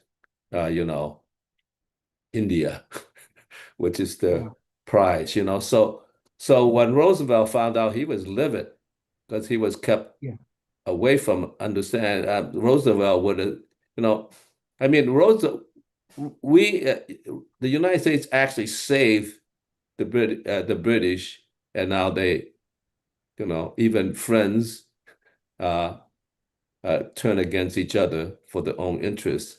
And so Roosevelt was never very happy with that. But I think Eisenhower must have known, and he realized that he's going to pay them back. So you should study Ray Dalio, because he actually have studied all the empires rise and fall, and he's very, very apprehensive that the American empire may be on the verge of falling. If you could type the name of that author and also the one you were mentioning earlier into the chat so we can follow up, that would be great.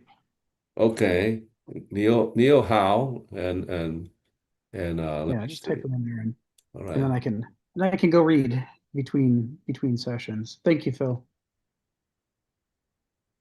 Ari, come off mute and tell us what's on your mind.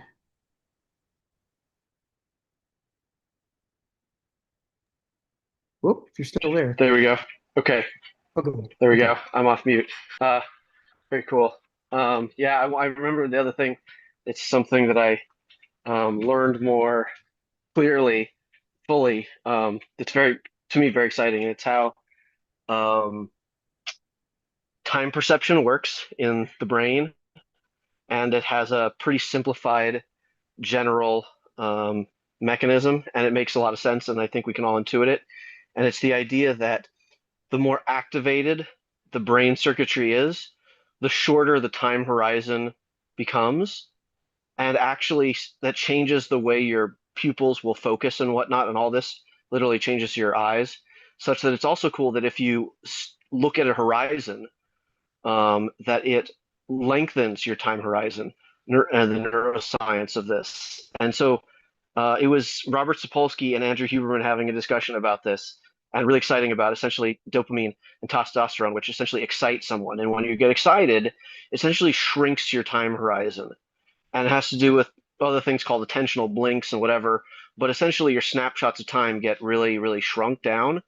And similarly, when you're really relaxed, this is when you generally think about big picture, long term, very meditative almost states of where you can really think about things in a much more slow way, is apparently how time perception works. It's fascinating.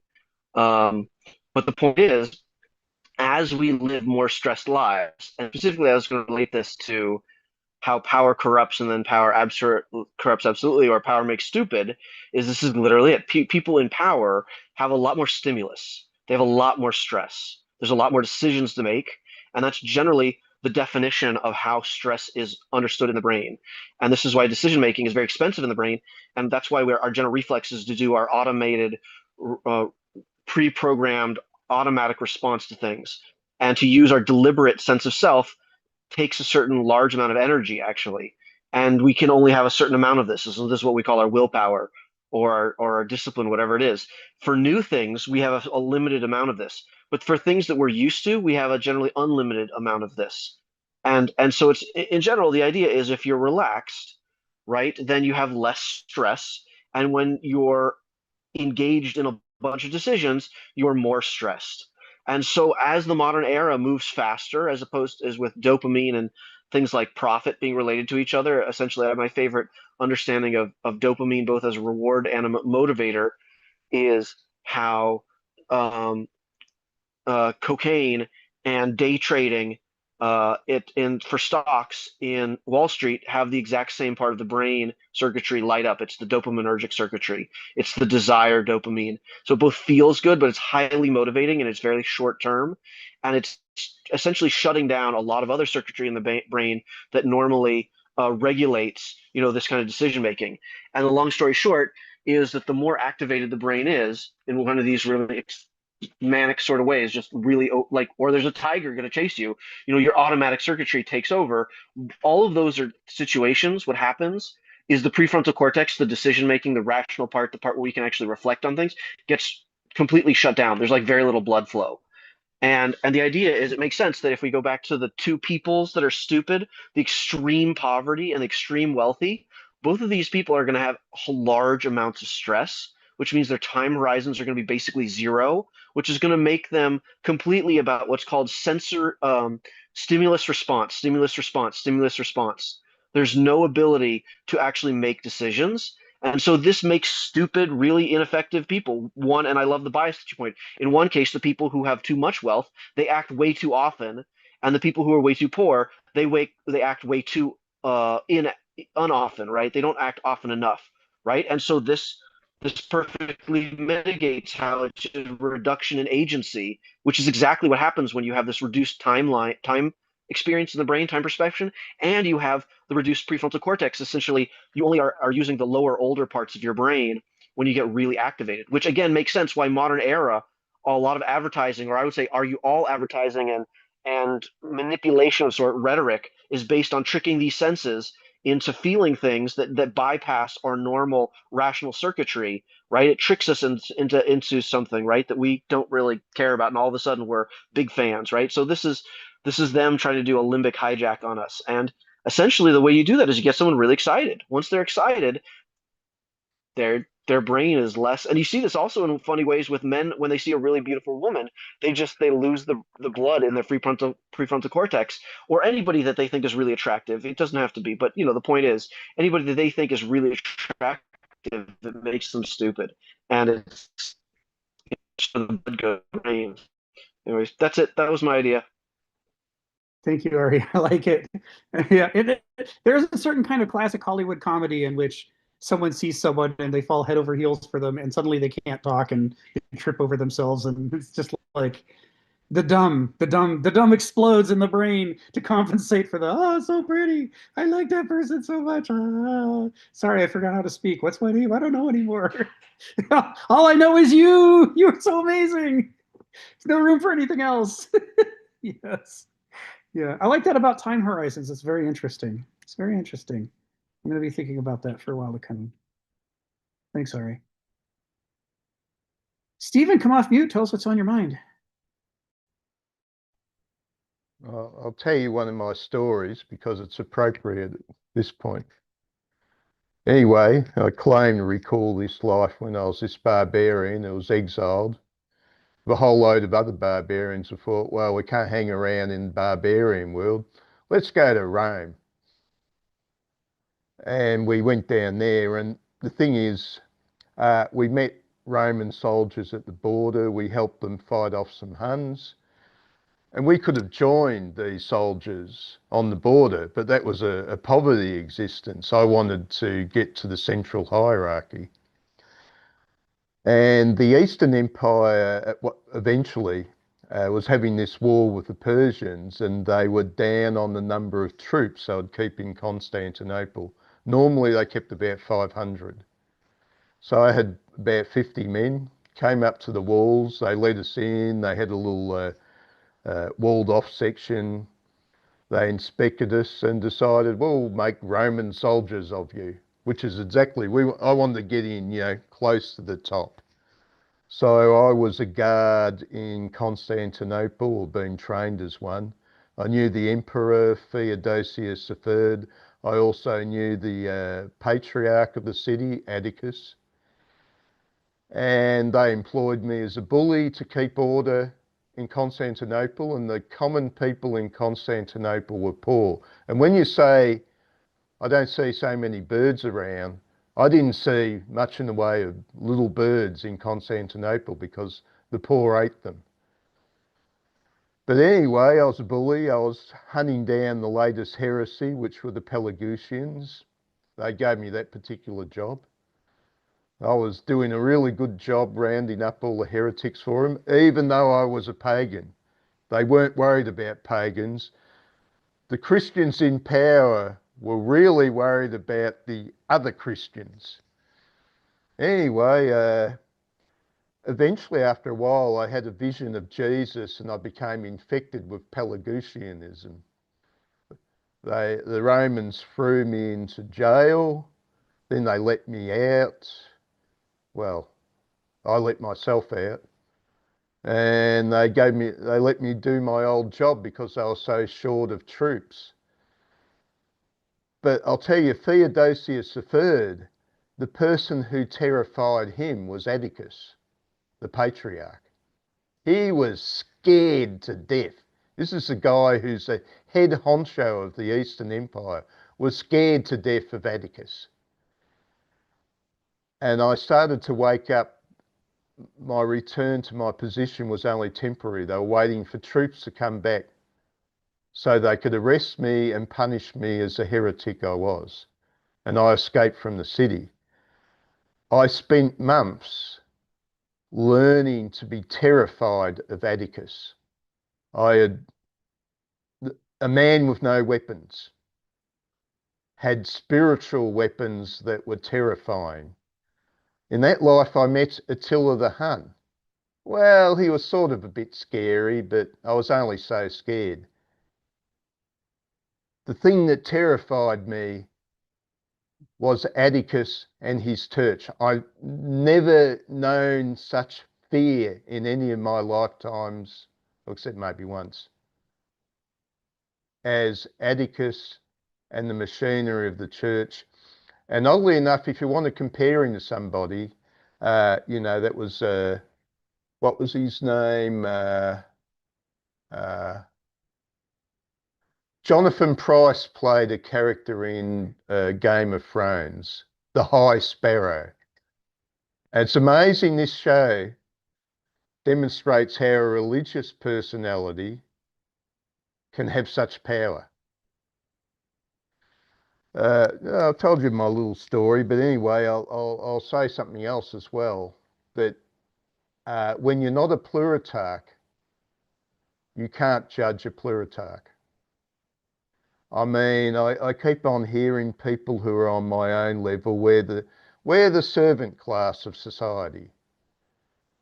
We would like our, good job to be delivered to us on a plate. Our food comes along, we're good slaves. And unfortunately, we're a bit like a gang of the servant class, the slave class, discussing how the empire should be run. Remember that. I'm afraid you don't know how the empire should be run. You're only, as Nietzsche would say, you're discussing it from the servant class perspective, without understanding how the ruling class operates. Your perspective will be wanting. Sorry for all that. Thank you very much. Thank you, Stephen. All right, back to the text. I'm looking at you, Sharon. Back to the text. So sentences 2 and 3 of paragraph 7. This is the follow-up to St. John's, Chrysostom's discussion of the rich and the poor. So now we move past it. But you see how much this is 2.5 hours of discussion just from that one issue of rich versus poor. There had to exist other, more fundamental principles in us that made a common life possible in the first place. The Greeks had realized that love, the mutual attraction of eros, was one of the great world forces bonding the forms of human social life together. But it was to Christianity not just one such principle, but the ultimate and most divine force. And unlike aristocratic politics, philosophy, and culture, love was a form of riches available just as much to plebeians as to patricians. So there's a number of things bound up in here. And one of them is, this goes hand in hand with the way that the Latin church fathers deliberately snubbed High Latin. They snubbed Ciceronian Latin, which was what you were supposed to write in if you wanted to be taken seriously. But they wrote in vulgar Latin, the debased Latin that everybody scoffed at, but which was the Latin of the slaves and the working class, i.e., the vast majority of the Roman Empire spoke vulgar Latin. And so, those church fathers, not the Greek church fathers, but the Latin church fathers, they're busy appealing to the same people that Kenneth Smith is pointing out love would appeal to. Because you're not going to get into aristocratic politics, philosophy, and culture unless you've got a lot of money or power to get education with. But if you don't have those things, you can still talk about and try to understand love, which is available to everybody. And so as a basis for constructing a new revolutionary new world order, if you're trying to appeal to the majority, this is a savvy thing to do, right? Both to aim your language downward and to simplify your message and focus it on the thing that any of us could use as a basis for us, as Stephen puts it, a centripetal force. What's going to pull us together? What is going to be the new basis for this new medieval society we want to create? And they're saying, yeah, philia, love. And it's interesting because when he says there had to be more fundamental principles, he's talking in opposition to rich and poor, right? In opposition to wealth and power, there had to be something else. And this reminds one of the discussion back in chapter 4 about how the Greeks believed that it was the job of the aristoi to generate cultural wealth, to generate religion and epic stories and tragedies and so on that could be avenues of wisdom accessible to the entire population. Anybody could go see a play. Anybody could go look at these great statues. Anybody could hear a recitation of an inspiring poem. And that the art forms were being used to try to promulgate this Homeric wisdom, this idea of we need a centripetal force to pull us together. We need to stop fighting to the level of destructiveness. We need to not let our egos grow so big that we overlook our weaknesses and we forget that we are often at least half of the problem in our lives. There's all this stuff they're trying to teach, and they're doing it through these mechanisms to try to make them available to people. But the folks generating that material are not the audience for that material. I mean, on the one hand, they are because they're all Greeks, but on the other, they really are trying to reach out to the Banausoi and the Douloi.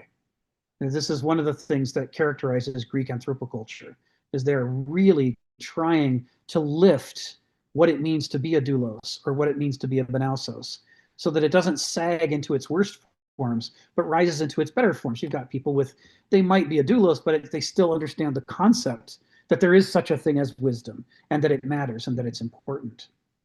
So Kenneth says the Greek take of people like Aristotle or Heraclitus on these issues is that in some sense, you have a vast number of people participating in a culture they themselves that can't exist without them, because they're the main momentum just because of their population, but also which they themselves could never have created because they lack the resources of character that are necessary to generate these anthropocultural works of art and culture. That the aristoi have this role to play, to be the yeast that raises the bread of culture within a society. And yes, the whole loaf rises, and it's necessary that it rise, and it's all critical parts of the culture, but it couldn't happen without the yeast. This is what I think about when I look at sentence 2 there, right? He doesn't come out and say it explicitly, but I think he's alluding back to that discussion in chapter 4 about the role that the aristoi play in establishing the most fundamental principles of the culture and cultivating them and popularizing them and trying to get them out there. And so these early church fathers are trying to take over the eristic role, but they're doing so with a very different value system. And they really are trying to appeal downward as much as they can, both through their language and by making love their core principle. So far, so good. We go on to the next bit. Oh, but before I go on, I do want to echo what Stephen said about spiritual wealth I mean, you can't, if you're a church father, you're not a billionaire. You don't have the kind of resources that you could just rain coins down upon the slaves to lift them out of that grinding poverty. So you can't give them economic wealth to solve the problem that Penia is generating through its grinding effect on human character. But what you can do is generate these self-help networks, these house churches, like he talked about in paragraphs 5, where people are sharing what they have so that the worst, most grinding effects of the poverty are alleviated for the people who suffer the most. There is a lift that's happening, even without the addition of any new money. And then on top of that, using that little slim margin of non-desperation that's being generated through that, they're then trying to generate a new wisdom literature. They're trying to give cultural wealth to these people who don't have any have very little economic wealth. And the hope is that with enough cultural wealth, you can generate a new kind of civilization, even in the absence of the money of the emperors. So he continues, all across the world and throughout history, the rise of new life and growth of cities would not have been possible without the nameless and unnoticed willingness of mothers, fathers, teachers, soldiers, doctors, lawgivers, and others instinctively to sacrifice themselves for the sake of what they knew to be more vital, more important. Now we're alluding to what Phil said, right? This is coming back to taking one for the team, that willingness to take one for the team. I don't know how many people here have seen Aaron Sorkin wrote a series, 2 or 3 seasons, called The Newsroom, about a fantasy about people trying to make a news service that actually reports the news in the modern era where it seems like that's impossible, and it's a highly idealistic show. But one of the themes of the first season is this concept of the greater fool, and the greater fool, means something different in economics, but he borrows from it for the show to say the greater fool is somebody who does the economically stupid thing. He spends more than he recovers financially. But the reason that he does it is out of his idealistic beliefs or his culture or his values. And the consequence of him doing that is that it generates cultural wealth that then other people can profit from. Even though it costs him, it's a loss for him, but it's a gain for everybody else. And the show argues that without a sufficient population of greater fools, civilization isn't even possible. There have to be some people who aren't just playing a zero-sum game, who are giving more. So, for example, for anyone who thinks that they did it all themselves, may we just note, why didn't your parents strangle you the 3rd or 4th or 5th time you were screaming and keeping them up all night?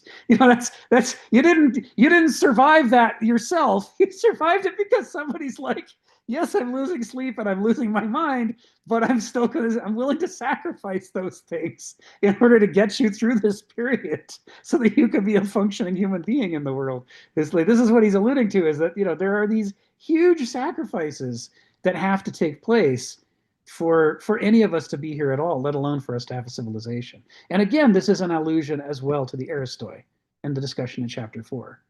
There have to be those people who are willing to put out culturally, shall we say, so that there can be a culture in the first place. I'm going to finish off the sentences here, and then I'll call on Ginny. He goes on, love is the tacit fuel upon which the worldly world runs, the servant of thankless tasks, wherever there are human needs and desperations. Spiritual love is already, from time immemorial, the foundation this self-seeking world takes blindly and blithely for granted. And in this, you should be seeing in part the early Christian critique of what was wrong with the ancient world.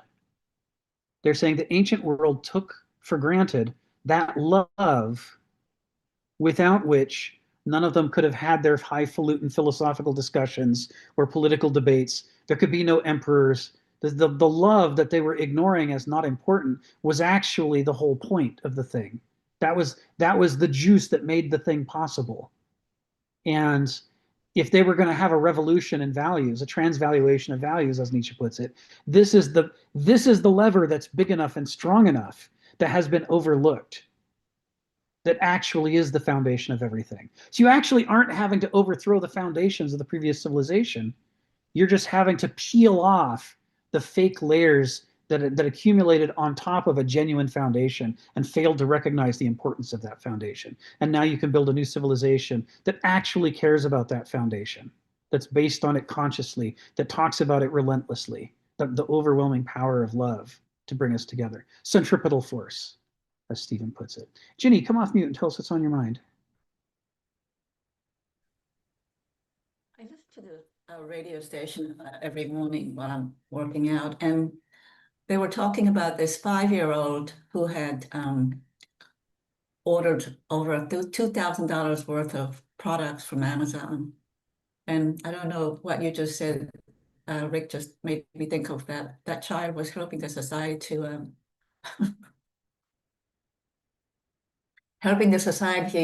move forward by purchasing more than they need. I don't know. So as these young children are more and more tech savvy, it's going to be interesting what our society is going to be like in the future. Oop, you accidentally hit the mute button. Come off mute, Ginny. Oh, Say that part again.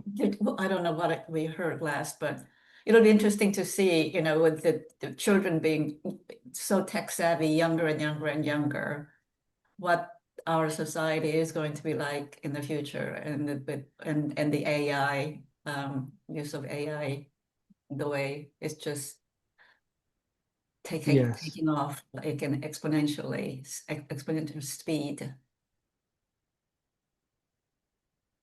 I don't know how that applies to Smith, but sorry, maybe I'm diverging a little bit here. Well, it applies strongly, and it applies right to these points that Stephen is quoting here, that run right off of this text. This idea that there are people who make up the culture and participate in the culture, but would be unable to generate it. And then there are people who generate the culture, but it wouldn't do them any good if they were the only ones there, because there's not enough of them to make it go and make a civilization out of. And that the ones who generate the culture are not perfect by any means. They're just as human as everybody else.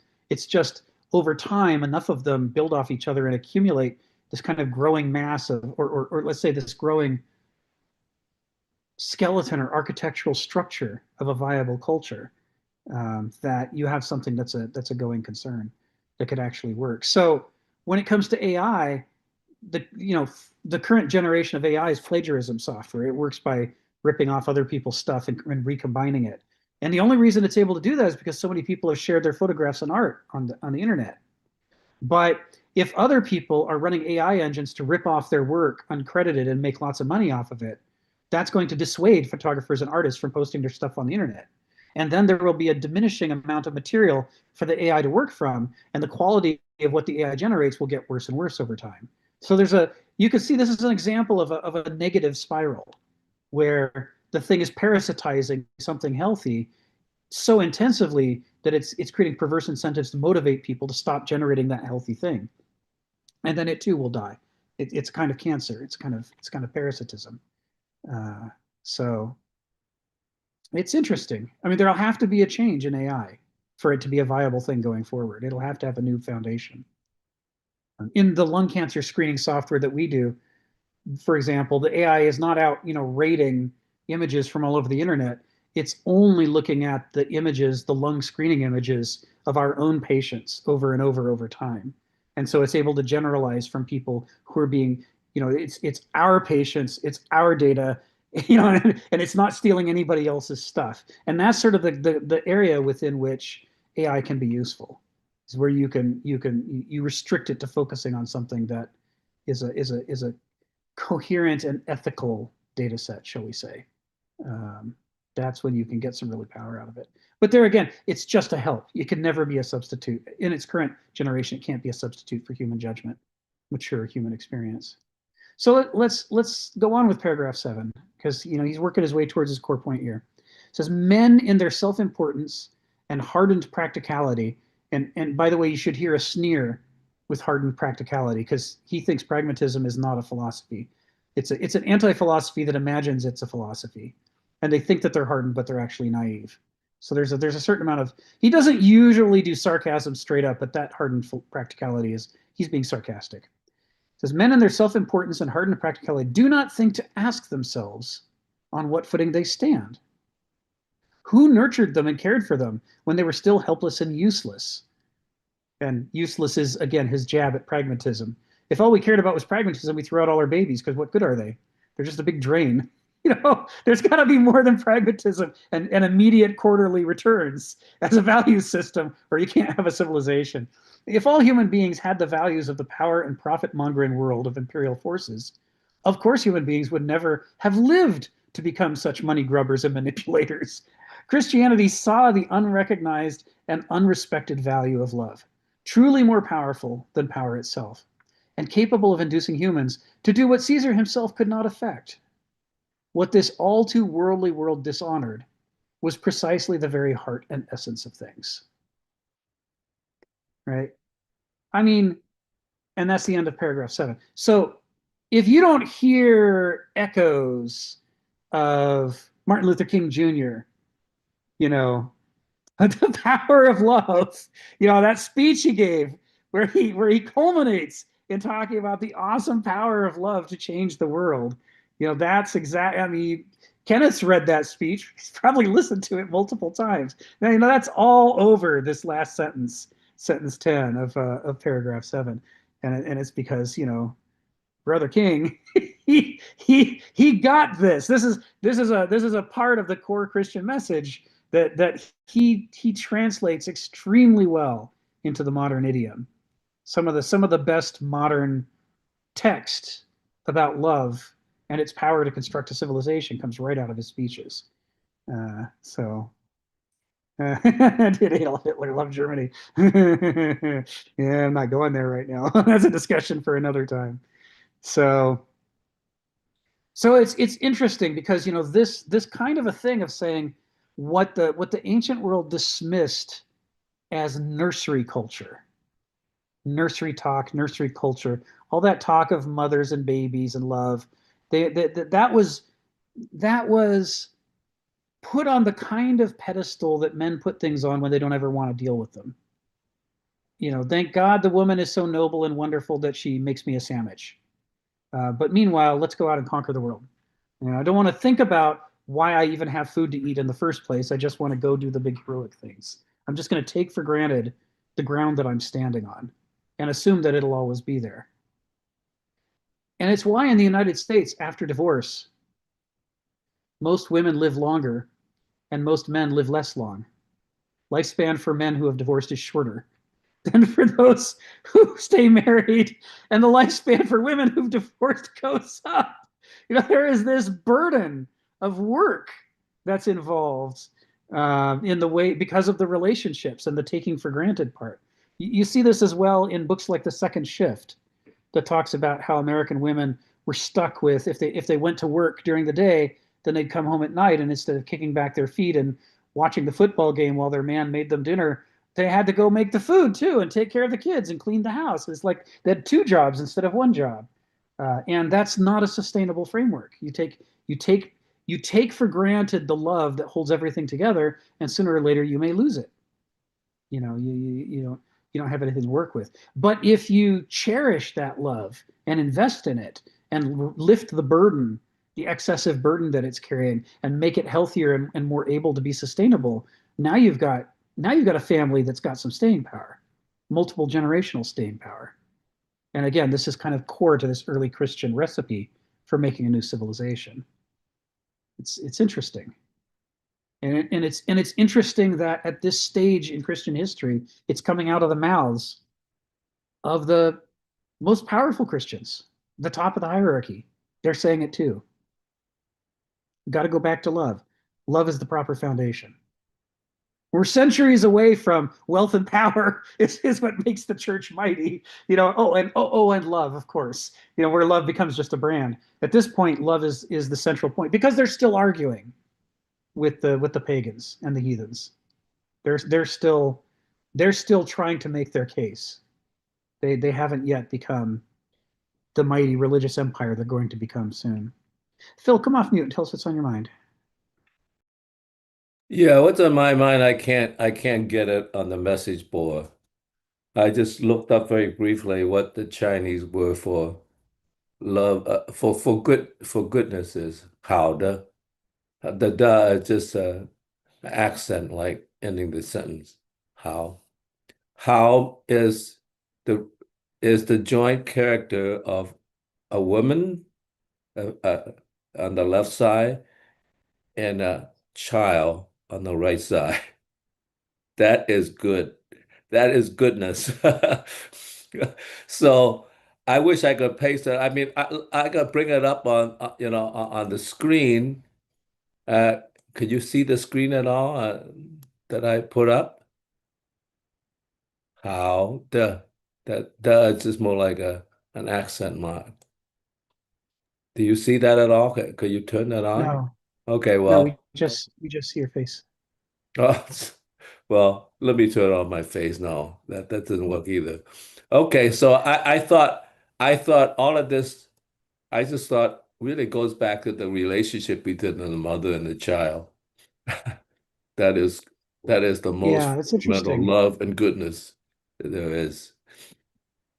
So I thought Among all the this only, talk about mother's love, I thought I ought to bring that yes, up. Like the mother, the woman with a child is goodness itself. So that's a Chinese how, character.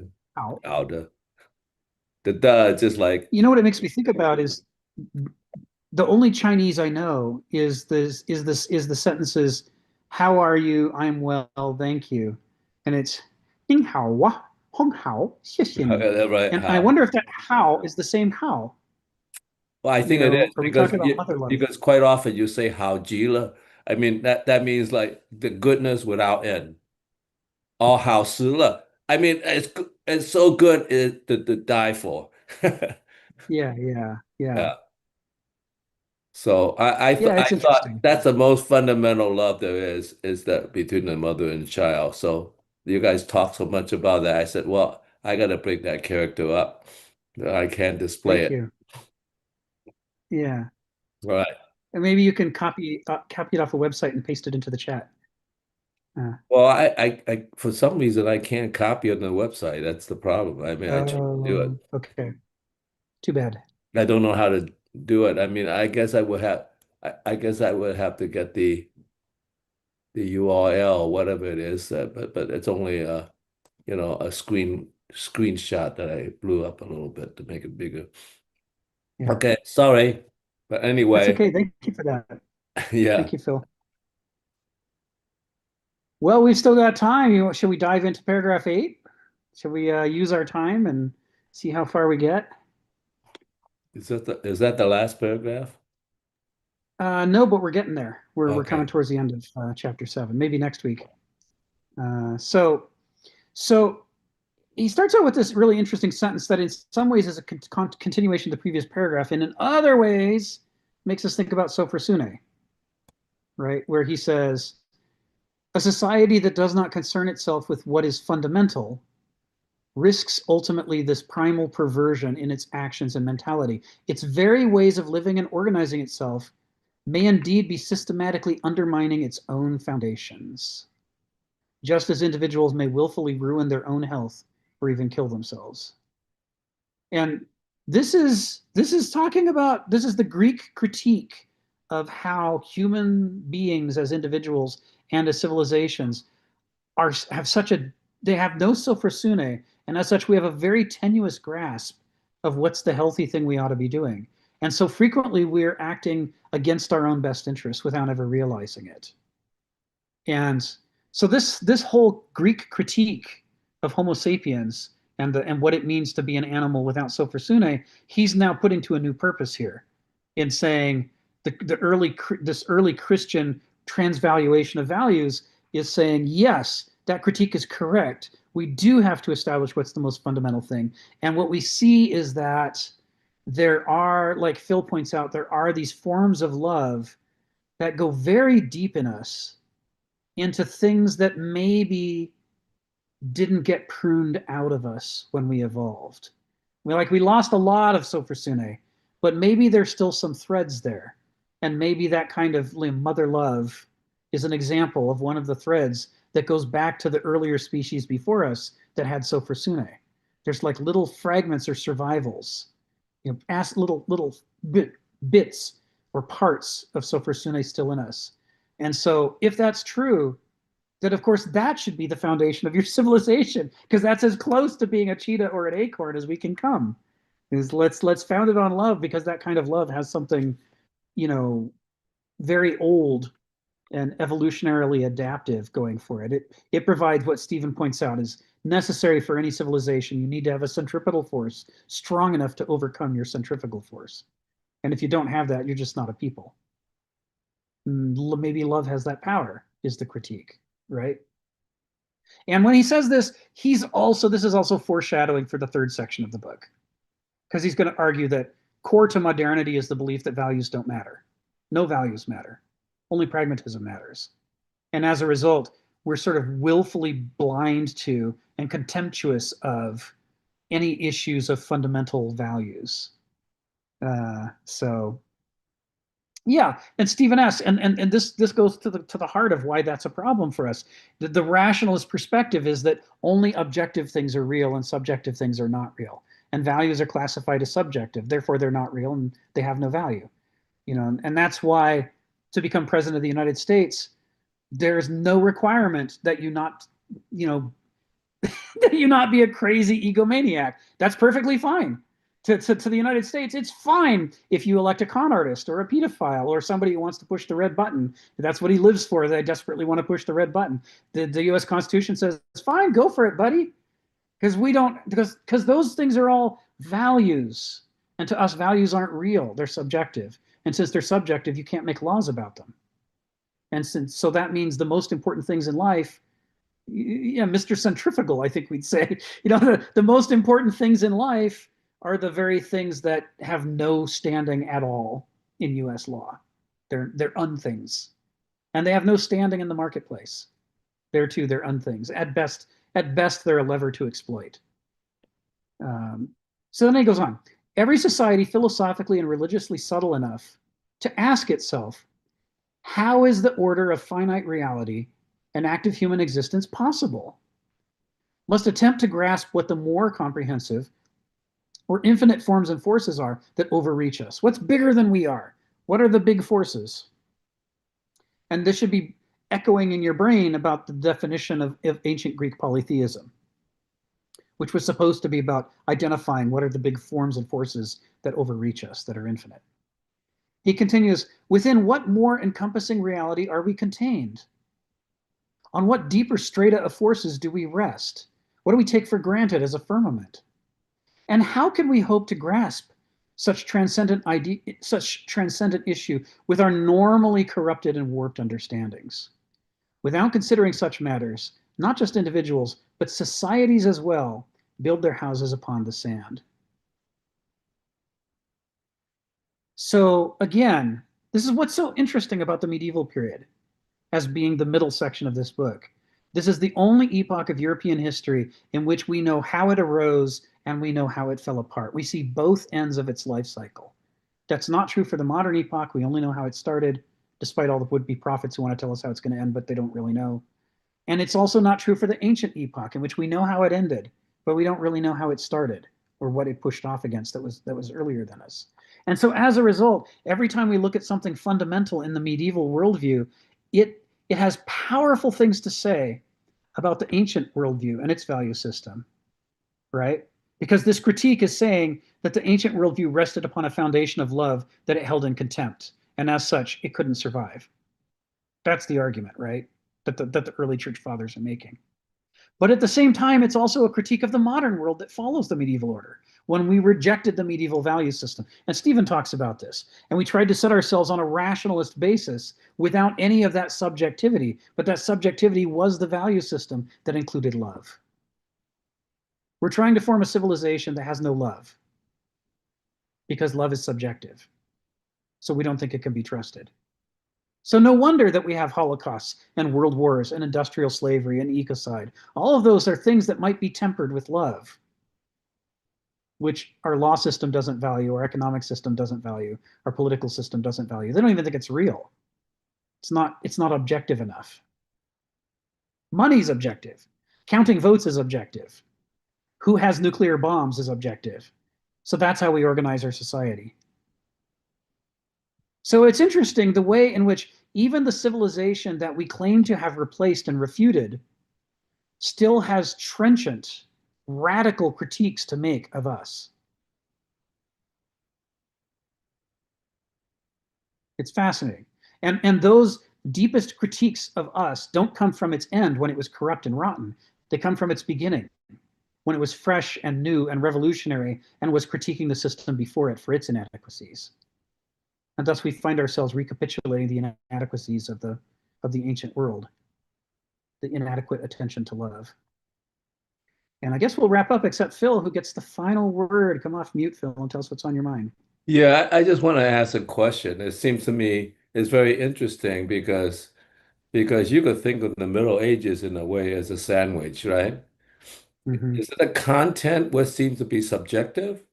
Or is it the two pieces of bread on either side that makes the medieval age real? I mean, like, because the Yeah. sandwich is the content and that's subjective, but the two pieces of bread are objective.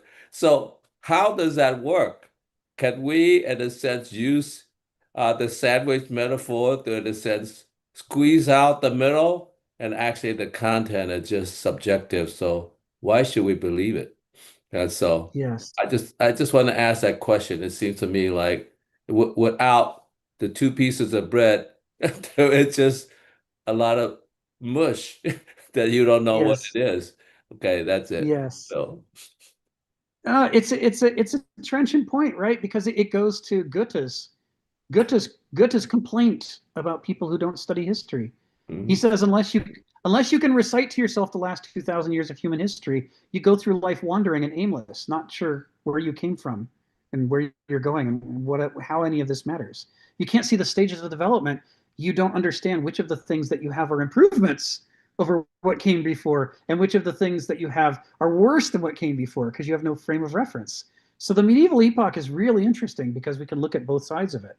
And Well, you're right, it gives our analysis this structure that we're missing with the other two. but it seems to me the medieval epoch is also a kind of confidence man, kind of lure you in. I had an experience with somebody like that. It's like, oh, like Yes.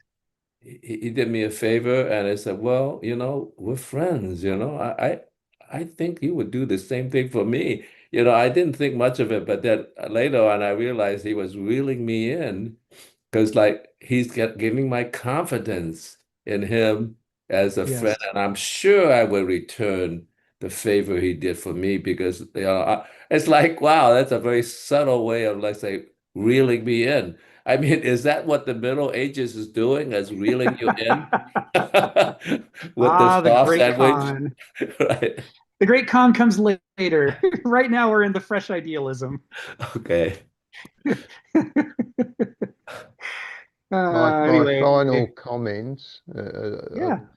are really, it's become the big question for me is everywhere I go on these Zooms, I'm hearing committees of douloi arguing about how the world should be run. It always seems to be, I'm working too hard in a job I don't like and my plate isn't full enough, which is exactly the perspective of a douloi. Mm-hmm. Mm-hmm. Yeah. It's we are all encouraged to have opinions, but one of the things I've been working on for the last several decades is to try not to have opinions. So I think I have too many opinions. I have opinions about things I don't know anything about. And those opinions are terrible. They stink. The less opinions I have about things I don't understand, the better off we'll be. Anyway, I hope you have a great week. I hope you had a great time. I really enjoyed spending time with you all. Take care. Bye, Okay. everyone. Hey, thanks, Bye. everybody. Yeah, thank you. Bye. Bye, Phil. Bye, Rick. Bye, Steve. Bye, Sharon. Take care, everyone.